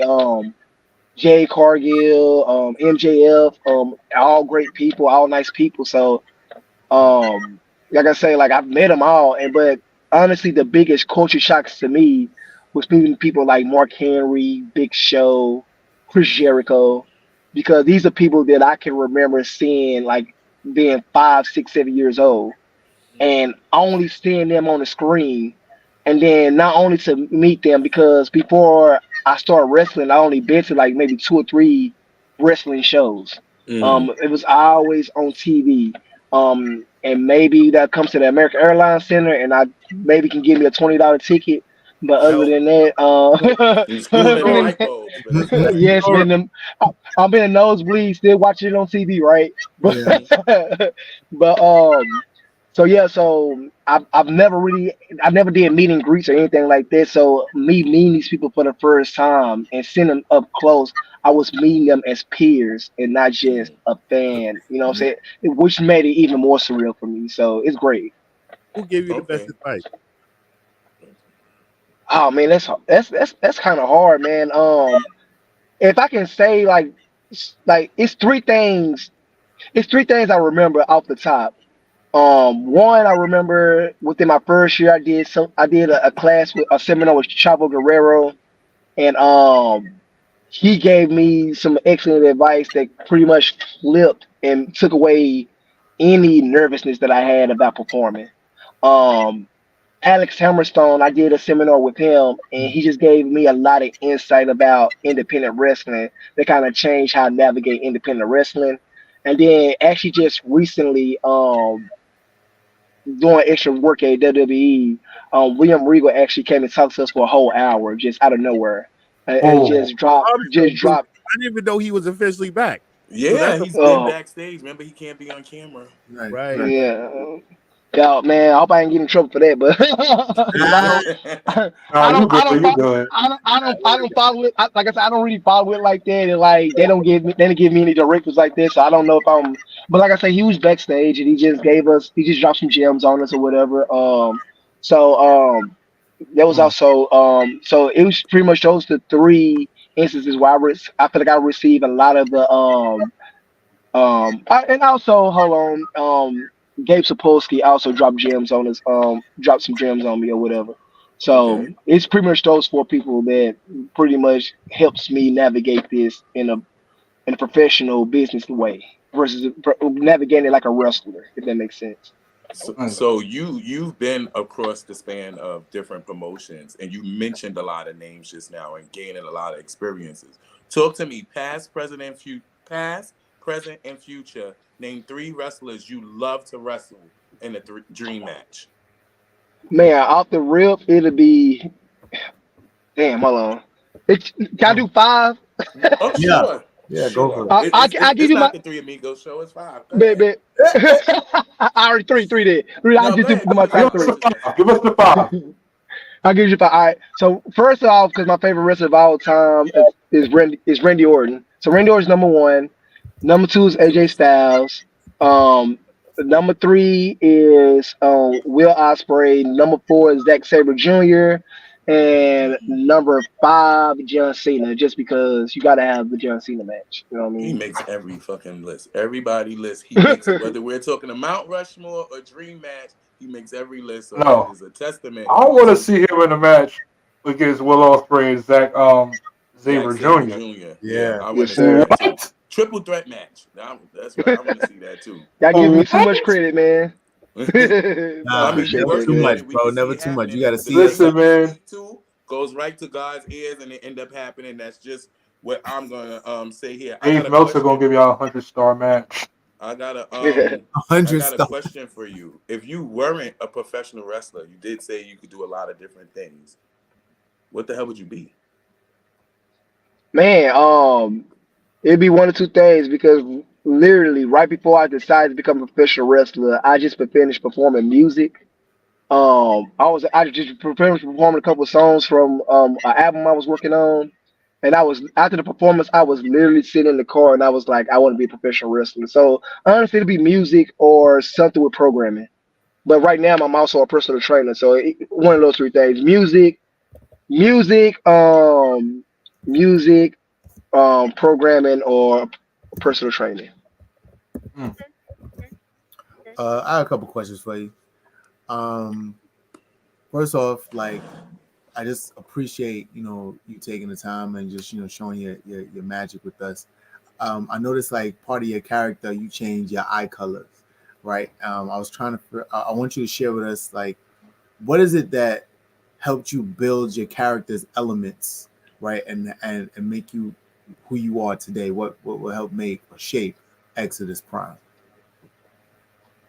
I've always tried to take inspirations from like everything that inspires me, right? Like mainly from action movies, video games, cartoons and things like that. So it all goes back to like I look at wrestling like an RPG, right?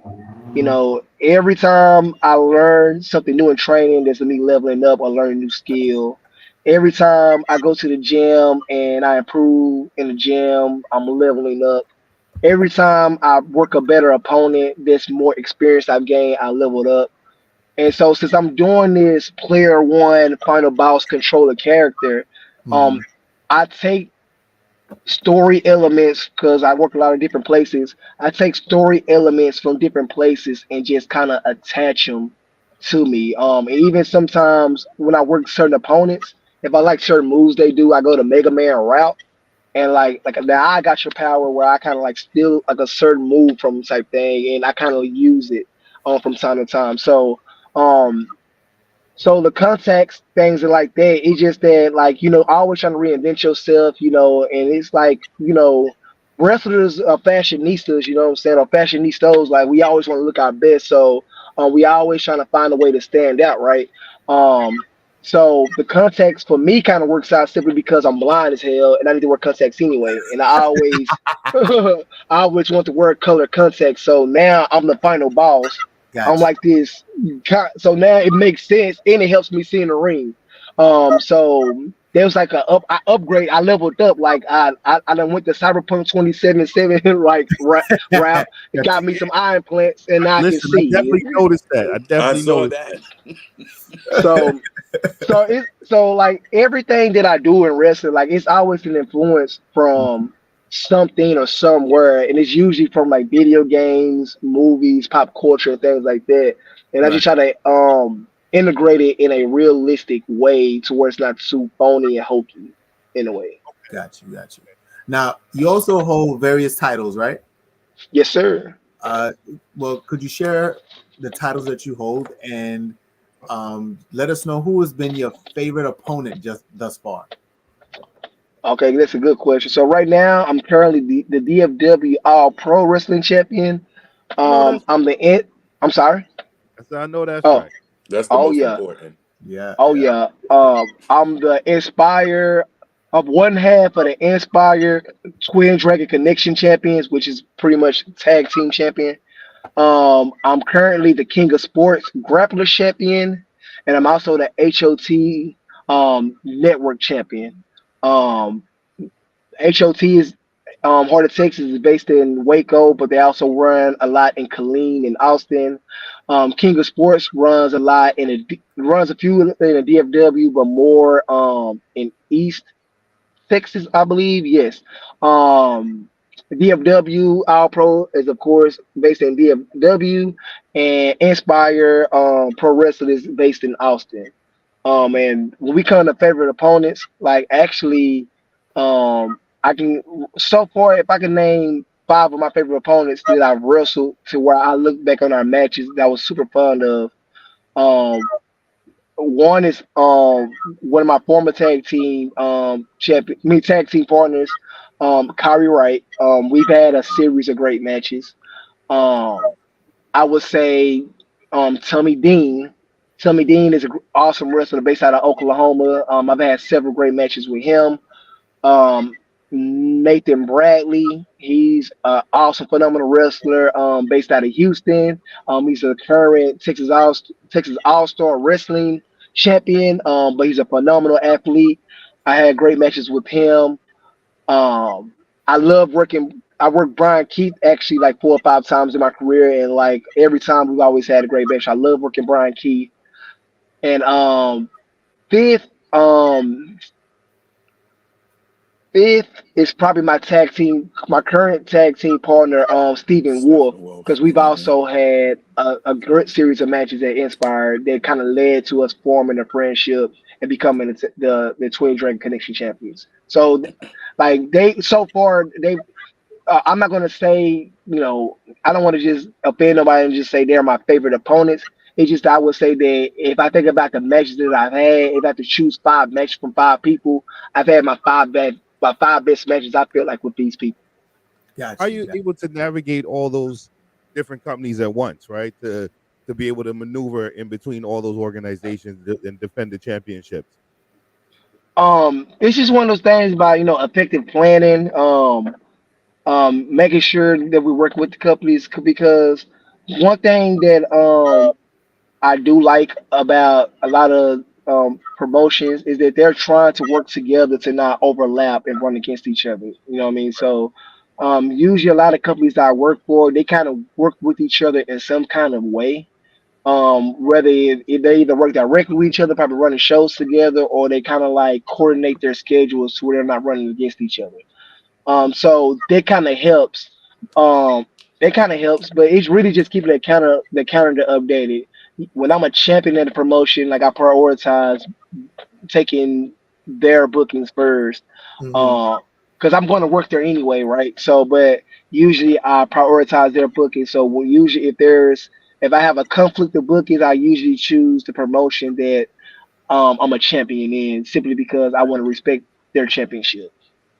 Mm. And just kind of just to piggyback off of that concept, are you allowed to like wear one championship from one promotion and another one? Is there like cross promotion events like you were saying? Or Yeah, some promoters are a little bit more open to it, some are a little bit more strict, but it's just always one of those things to where it's just always good to add both promotions. Usually the promotions that they put the belt on you, or when you win the belt, they usually just want you to make sure you just represent the title well, right? But other than that, it's always kind of like it's like with anything, you just ask just to confirm, so you're not defending anyone. appreciate it, appreciate it. Okay. Where have you traveled? Like, what's your territory?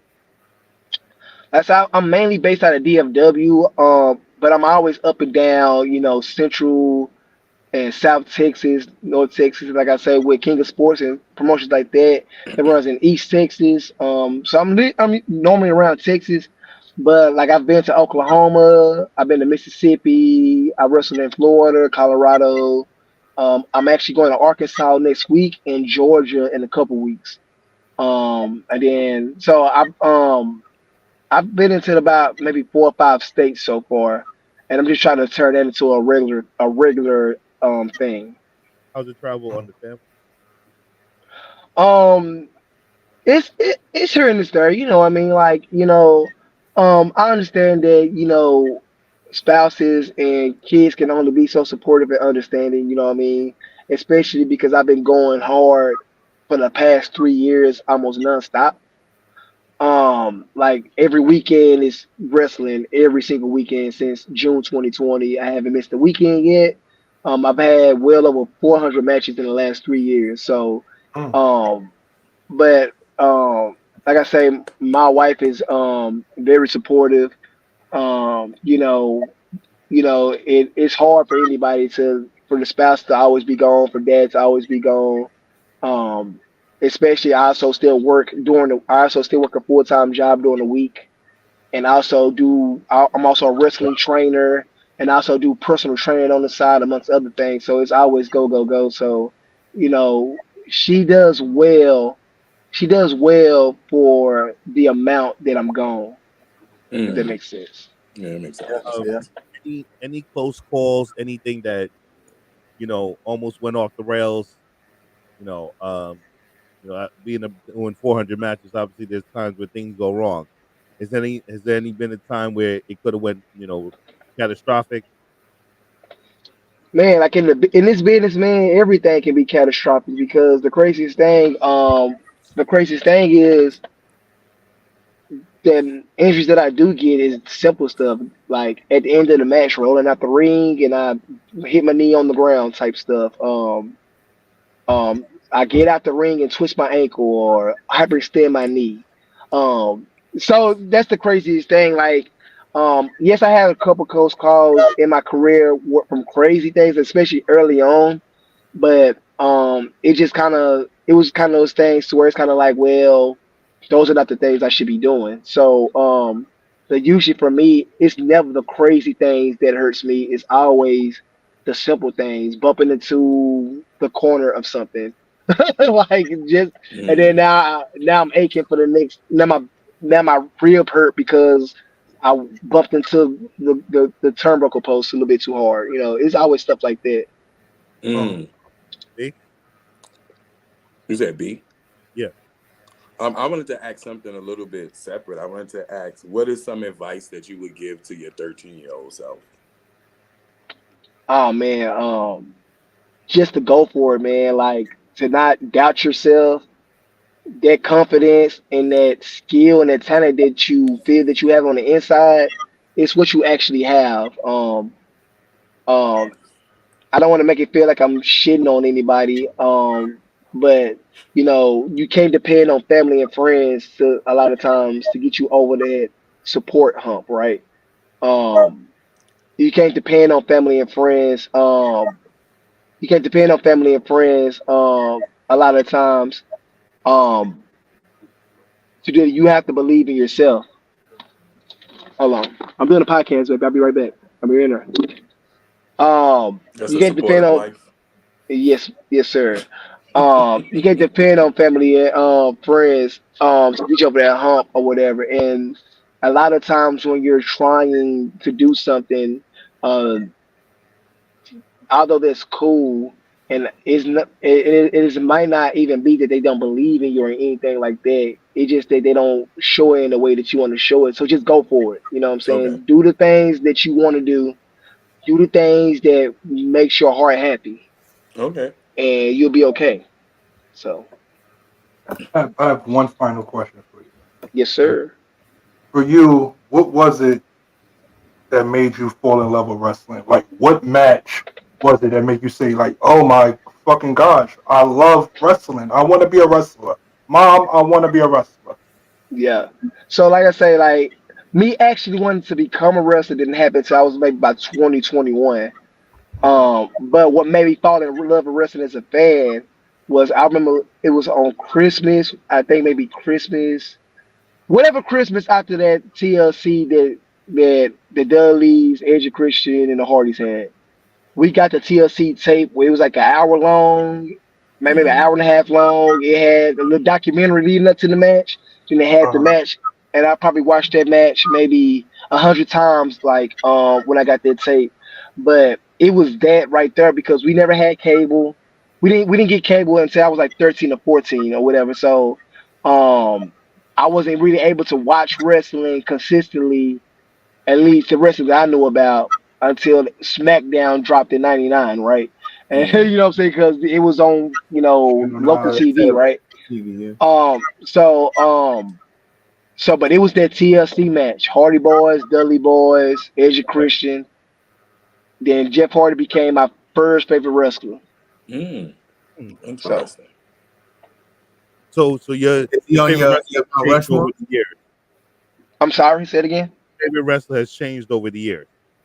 Yeah, like it was Jeff Hardy for a while, and then it immediately like jumped, like it was Randy Orton pretty much from, I mean not Randy Orton, but Jeff Hardy from when I first started watching wrestling until Randy Orton became my favorite wrestler, and then What year was that?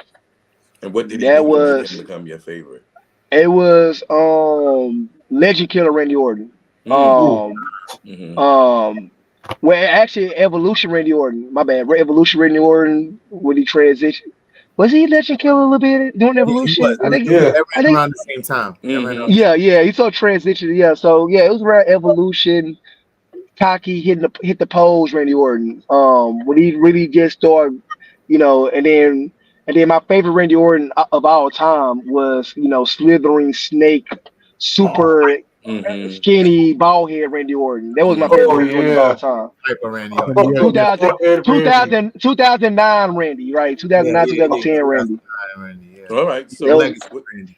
with that even yeah. being said, this is really my last question. I was gonna play a game, but we're running out of time. Maybe we'll do that another time. Maybe you'll come back on the show. You never know. I wanted to ask you. You mentioned Randy Orton. You also mentioned Evolution. Right now, we're kind of talking about factions on this show. Who is or what is your favorite faction of all time? Man, it's evolution. Like, Mm-hmm. I guess we might well talk about it. Like it's literally evolution, man. I think Evolution did exactly what it was supposed to do as a stable. Like, Yeah, it had Ric Flair there as the veteran. It had Triple H there as the present. It had Batista there as the near future. Then they had Randy Orton as the, like, not distant, but you know what I'm saying? It The kind of upstart. Mm-hmm. told it of the evolution. Like, it's from Ric Flair, and it's going to evolve into Randy Orton. You know what I'm saying? That's what it did. It literally from Ric Flair, Triple H, Batista to Orton. Well, it kind of hit Orton first, but then they was kind of like, you know what? We don't think he's great. We're just going to give it back to Triple H or whatever. You know what I'm saying? So, Mm-hmm. but but they ran with Batista first a little bit longer, and then Randy Orton around like 2007, 2008 was when he really became, Won that the bad. world Yeah. champion. Mm. All right. Well, that was the last of my question. Any of you other kings, any of the Yeah, amigos you had a want to question. ask him a question? nah, I'm good, man, and I really just appreciate your energy, Exodus. For real, Appreciate you. you're really dope I guest, meant man. to Really ask dope you, person. just ask you, what was your Mount Rushmore wrestler? Oh, right, because Um, yeah. You had said uh, Jeff Hardy was your first favorite wrestler. I was asking if he's still yeah. on your Rushmore. So when I do my Mount Rushmore, man, like I just can't go off my favorite because my favorites don't necessarily. I think Mount Rushmore is like who changes the foundation of wrestling, right? Hmm. And for me, like, from my memory, from my era, from what I remember of wrestling, it's like, it's literally I have to take it from the Attitude Era to the Ruthless Aggression era, all the way up to maybe I know John. It stops at John Cena as the fourth, but then you got to go back to having like you got to have Stone Cold there. You know what I mean? You gotta you gotta. And it's just me because I started watching the Attitude Era, right? People can say Stone Cold, Ric Flair, but see, I didn't watch them like that, so I can't say them, right? But if I'm gonna be honest, these people like don't they might not have been like my favorite favorites, but they was still very iconic to me. So like I say, I have to say it's Stone Cold, The Rock. You have to jump up to like fuck either I say either Eddie Guerrero or Kurt Angle, and then John Cena. That's me Mm. personally. There's nothing wrong with that. So Oh, This that is was that's me definitely personally. interesting. Good top old back five. in It's the a day great top five. SmackDown Mount Rushmore. Yeah, Yeah, SmackDown. Max Rushmore. But I'm just saying, like, I mean, I know they on SmackDown, but I can't help that WWE people, are the ones that kind of like, don't get me wrong. I know they draw a lot from indie, but once WWE does it, then it almost becomes a standard in a way. You know what I'm saying? So, Mm-hmm. Mm-hmm. and everything trickled down from WWE. You know what I'm saying? Like, so, and as I said, I didn't become a wrestling fan until I was maybe 29, 30. I was a WWE fan for 30 years, you know what I mean? So Mm. so that's kind of where it comes from for me too. Hmm. All right. Well, we thank you so much for your time on Friday, December 8th. You'll be a part of an event, Build Different, correct? You'll be Oh, yes, teaming up. sir. Yes, you will definitely be teaming up with your former nemesis, now good friend, Stephen Wolf. You'll be taking on the Rascals, Myron Reed and Zachary Wentz. Myron Reed is definitely always one of my wrestlers of the week, which is our next thing we're about to do on this show is a wrestler of the week. But y'all going for the VIP tag team titles? You're trying to add Yes, sir. more gold and silver to get. Where you gonna put the belts at? Man, I don't know, man. Like I got this fireplace mantle that's kind of running out of space, so I might have to put it on my TV stand, in my living room. You But gotta get you cases, one of the glass display but cases. oh yeah, you're right. But nah, man, like I'm ready to go ahead and add those VIP titles to my arsenal. and I'm finally happy that Myron Reed can stop ducking me. I've been trying to get this match for the past year and a half, and He was although it's busy, not no? the he's busy, but I don't think.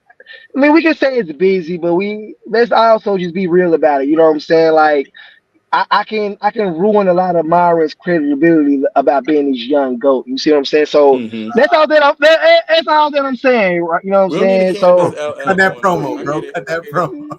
I get it. I, I, Cannabis LL. So what if he so I I, comes mean, to he, DFW to he get kind of the still belt is. since you're talking greasy? He kind you of said, still is ducking you. say it again. Hold on, I say it said, what again. if he comes on down to DFW to come get the All Pro Championship since you're talking greasy? He might find I some mean, like, time to free up some time. listen, bro. Like, listen, it's a tag team match. That's cool, but I prefer the Mm. singles match. And like I say, if we put the title on the line, Mm-hmm. and that's going to motivate him to want to come fight me, that he feel like he's something to gain. I put the title on the line. You know what I mean? It don't really matter to me. So I just want the match. You called him out right So here I just on the want the Three match. Amigos Show podcast. But like Myron, I what's say, up? We're gonna do tag team, but what's up with the The singles singles like I match. match? say, Get that, come get that singles fade, man. Get that smoke. like I said, like I said, whenever he feel like he ready, when he feel like he ready, I'm here. You right Exodus, there. Well, where thank we can you. find you at? Yeah. Where you find me at? Social media, on social media, or just in general. I don't want to know exactly what your address is, but Not my address. I'm you like in told me. general, like Yeah, man. like shows and stuff, right? You know what I mean, like shows and stuff, right? But no, social media, of course, Twitter and Instagram at the Mass Exodus. That's the_Mass Exodus. Facebook just Exodus Prime. I don't have TikTok. They deleted me for whatever reason. But shows coming up, man. I got a lot of good things coming up next week. I'm gonna be wrestling with Sore. I'm going against the Future. There Exor out there in Arkansas and out there in Arkansas, and then the following week I'm going to be a DFW All Pro again, more than likely defending this bad boy right here. Mm. Hey, yo, Um, Beautiful man. and fight, then sir. and then being the busy, hard working workhorse that I am, as soon as I finish defending this bad boy, I'm going to hop in a van, drive 16 plus hours to Georgia, bust some people from Georgia's head to come right back and then give the time to my family like a real man should. As you we Oh, need, should. we need you to come up Clap here it to up for New that York. goddamn man. That's why he's player one. There's Give it up, a ladies and lot of gentlemen. wrestling talent Mass up here in the Northeast, and I think that that's going to be your next. That should be your next trip when it's possible. Yes, sir. No, like that's definitely my goal to get up to the Northeast, to the Midwest, all that, man. Like, I want the world to know who Exodus Prime is. I feel like the world deserves to know who Exodus Prime is, and I really want to show the world who Exodus Prime is. So trust me, I'm working trying to get up there and do all that. So, but it's in the works. It's in the works. We love it. We love it. Can I take us out now or any Yeah, other you, last? you can. You can. Thank you very much. Thank you so much, We Mr. appreciate Exodus Prime, for giving us your time and Thank letting y'all. us know. Maybe this interview helped people to understand you a little bit more. And that's why we have the 1, 2, 3 count right here on the Three Amigos Show. Thank you so much for your time. Bless Thank up, y'all. King. Have a good night. Enjoy You dinner. keep too. Show love to keep the missus collecting for those us. titles, man. Keep Yeah, collecting hold them, Yes, on to bro. them sir. titles. Let's have a good night. Thank you. No Thank you. problem. Well, we're going to close the 2 hours. That was a definitely great interview. Great questions, guys. We got a whole lot of different type of questions from Yeah. different things. If you guys who are tuning in, listening, and or watching, you have questions for either Jay Bougie the week before or Exodus Prime, make sure you comment right in these videos. That's why you should subscribe, like, and share. We're going to go with our wrestlers of the week, and then we're going to take it out of here. Anybody? We What's your ain't doing wrestler? that. I'll jump off with the rest of the week. I would say my rest of the week is somebody we all know, a household name, a gentleman who's been kicking ass for a very long time. The one and only Samoa Joe. Okay. Yeah, Samoa Joe is my wrestler of the week. And not only because he was the longest reigning king of television, ROH television champion. He relinquished the title this past week on Dynamite. 574 days. 574 days. And he's declared that he's coming for the AEW, the Triple B belt. MJF has got one hell of a task ahead of him, and all these competitors gunning for him. And I think not only just because he accomplished that, but his last match as ROH television champion was very good. It was a very good match against Keith Lee. For those of you who followed Samoa Joe, he's always had this broad body type. But Damn, it's the wrestler of the week. We gotta get this. I would say one of his best matches I've seen in a long time. Like timing, we gotta have timing. I'm sorry, man. I just feel like he got to get his flowers, bro.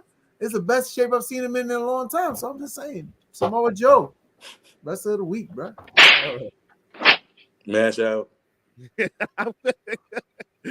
Well, I'm gonna go with Keith Lee. He actually put on a phenomenal match against Samoa Joe. Sour D's. Oh, my wrestler of the week. You want to know my wrestler of the week? The wrestler of the week, ladies and gentlemen, is me. I'm the wrestler of the week. No, that's a really good. That's a good one. That Park Championship is undefeated. Wow, it's amazing. Everyone was so long-winded. I forgot who the hell my wrestler was. So I'm just gonna make one up on the fly. I'm gonna go with. Yeah, I don't have Zoe Starks. I don't have. I loved her work this week. I love Zoe, but I picked her before on this show. So You did. Keep picking people that I picked before. So what about? I don't really have a wrestler this week. Santos Escobar. No, what? Definitely not him. No Santos. Nope. Grayson Waller. Nope. Grayson Waller. Why I picked him before. Kevin Owens. No. Won't be him. Harry Sane. Exodus Prime. Definitely, I will never. Exodus Prime. It will be Liv Morgan before it's Butcher. Blade.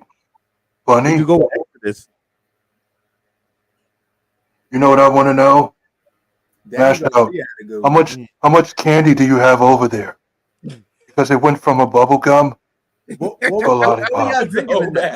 Y'all drinking anything tonight? I had 3 shots of Jack. So I'm ready. I'm ready for bed. I took 3 shots of Jack tonight, and I followed it up with a shot of tequila. So is Jack and Koala? They both was there? Jack Koala. That's what I had. Jack Koala. Jaquala was in the building. My favorite drink, a Jaquela. Is that your final words? We're going to go to the countdown. Cam, if we let you do this countdown right now, are you going to go through it? Or I'm going to go through it, and I'm going to just take your feedback, and we gonna wrap up the show. Hey, yo, pause. He said he'll take our 5, feedback. 4, 3, 2, 1. Everyone, ladies and gentlemen, the moment you all been waiting for. I think so. It is the Disputed Countdown. Let's go with the Disputed Countdown this week. This week's topic on the Disputed Countdown is the top celebrity wrestlers.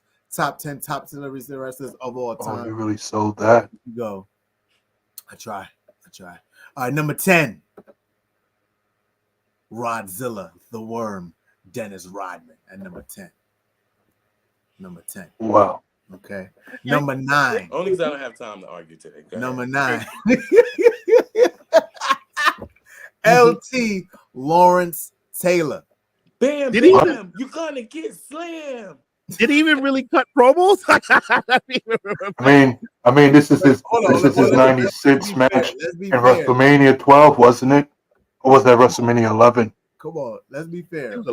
Most celebrity wrestlers have done one match. All right. 95. But, anyway, we're moving forward. At number 8, the legend himself, WWE Hall of Famer, Andy Kaufman. Andy the Cough Kaufman. You know what I need to cough? I need to Number, cough at this podcast list. That's what I need to cough on. number 7. 7. We're only at 7. My God. Maria Menounos. Maria Menudo. Maria You know what, ladies and from gentlemen? Access Hollywood? Yes. Ladies and gentlemen, the final countdown, the disputed countdown, is full of shit. Number Go 6. It's celebrity wrestlers, man. There's a theme, there's a reason, there's a crescendo coming. All right. Oh, Number 6. look at those Snooki. dimples. Snooki. Now Snooki had a great Yeah. match. You all remember Snooki's match. It was Did very she did like the together. flying thing on top of everybody? right, and then she did the triple backflip thing, Dimples. elbow. You know what I mean? Number 5, another Hall of Famer.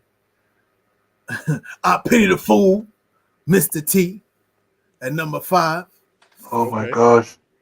Here we go. Here's where it gets This Here's is where Now it we're the in most the top 5. outdated list. We're in the top here's where it 5. gets interesting. Oh my Number God. 4, Pat Outdated. McAfee. Okay. Okay. Okay. Pat McAfee. He's Number not in the top 3. 2, but This one's gonna get some disputes, but number 3, Mr. Stephen Amell. he did You great know what? in his match He with did, Cody right? Rhodes. He did Right? good. He had You know some good something? matches. He had You some- LL Cool, you bald head LL Cool J in the face ass, in too deep. You ain't no cop J Reed. What the fuck is this list? number 2. Right. Number 2 on the top celebrity wrestlers of all time, Bad Bunny.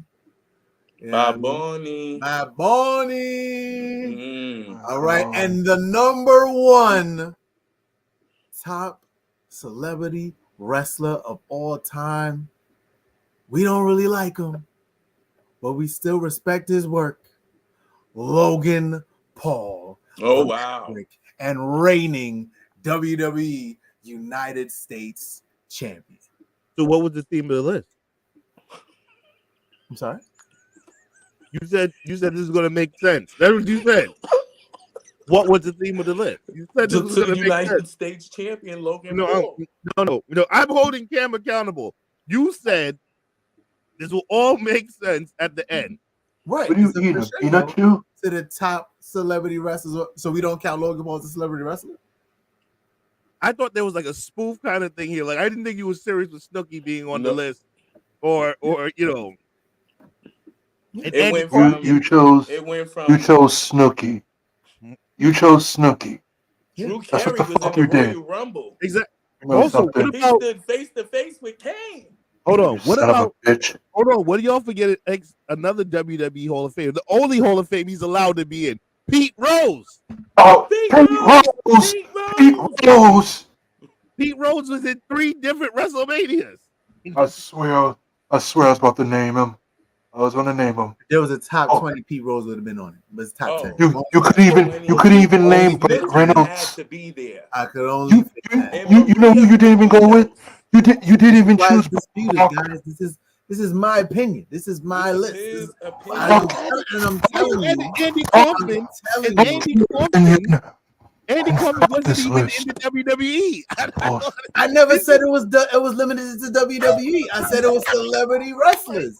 Are you not paying attention? Does your beats not? ladies and not- gentlemen, I don't get it. I don't He get. said You had your beats he had on Godzilla. upside down Godzilla for wasn't like in WWE. 7,000 plus Number shows. 10. You finally put it on right side if up. you And smell all of a sudden, you can't hear properly. what the Rock is Put it back cooking, upside down. I This don't know list what to is tell you. tainted. I took my headset off.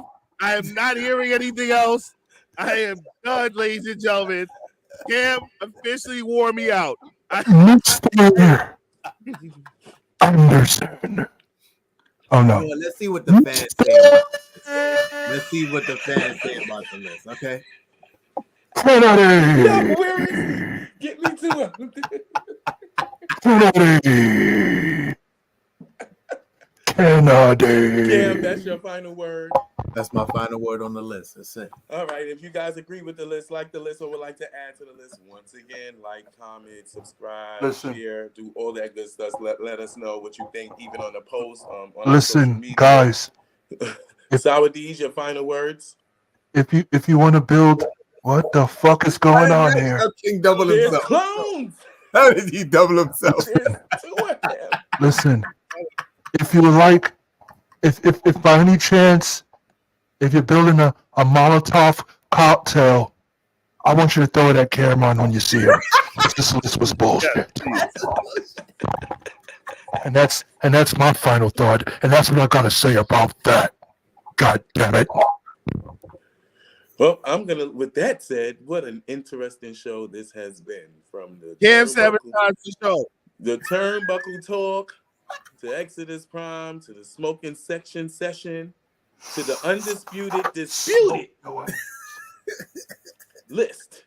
So I'm going to leave us with a quick random thought, and I don't even think it's fitting for this show or this episode, because the random thought is excellence only, excellence always, excellence period. Of course, that's not for this show, because it's a complete shit show. But thank y'all for tuning in for another episode of the Three Amigos podcast show, and we're out.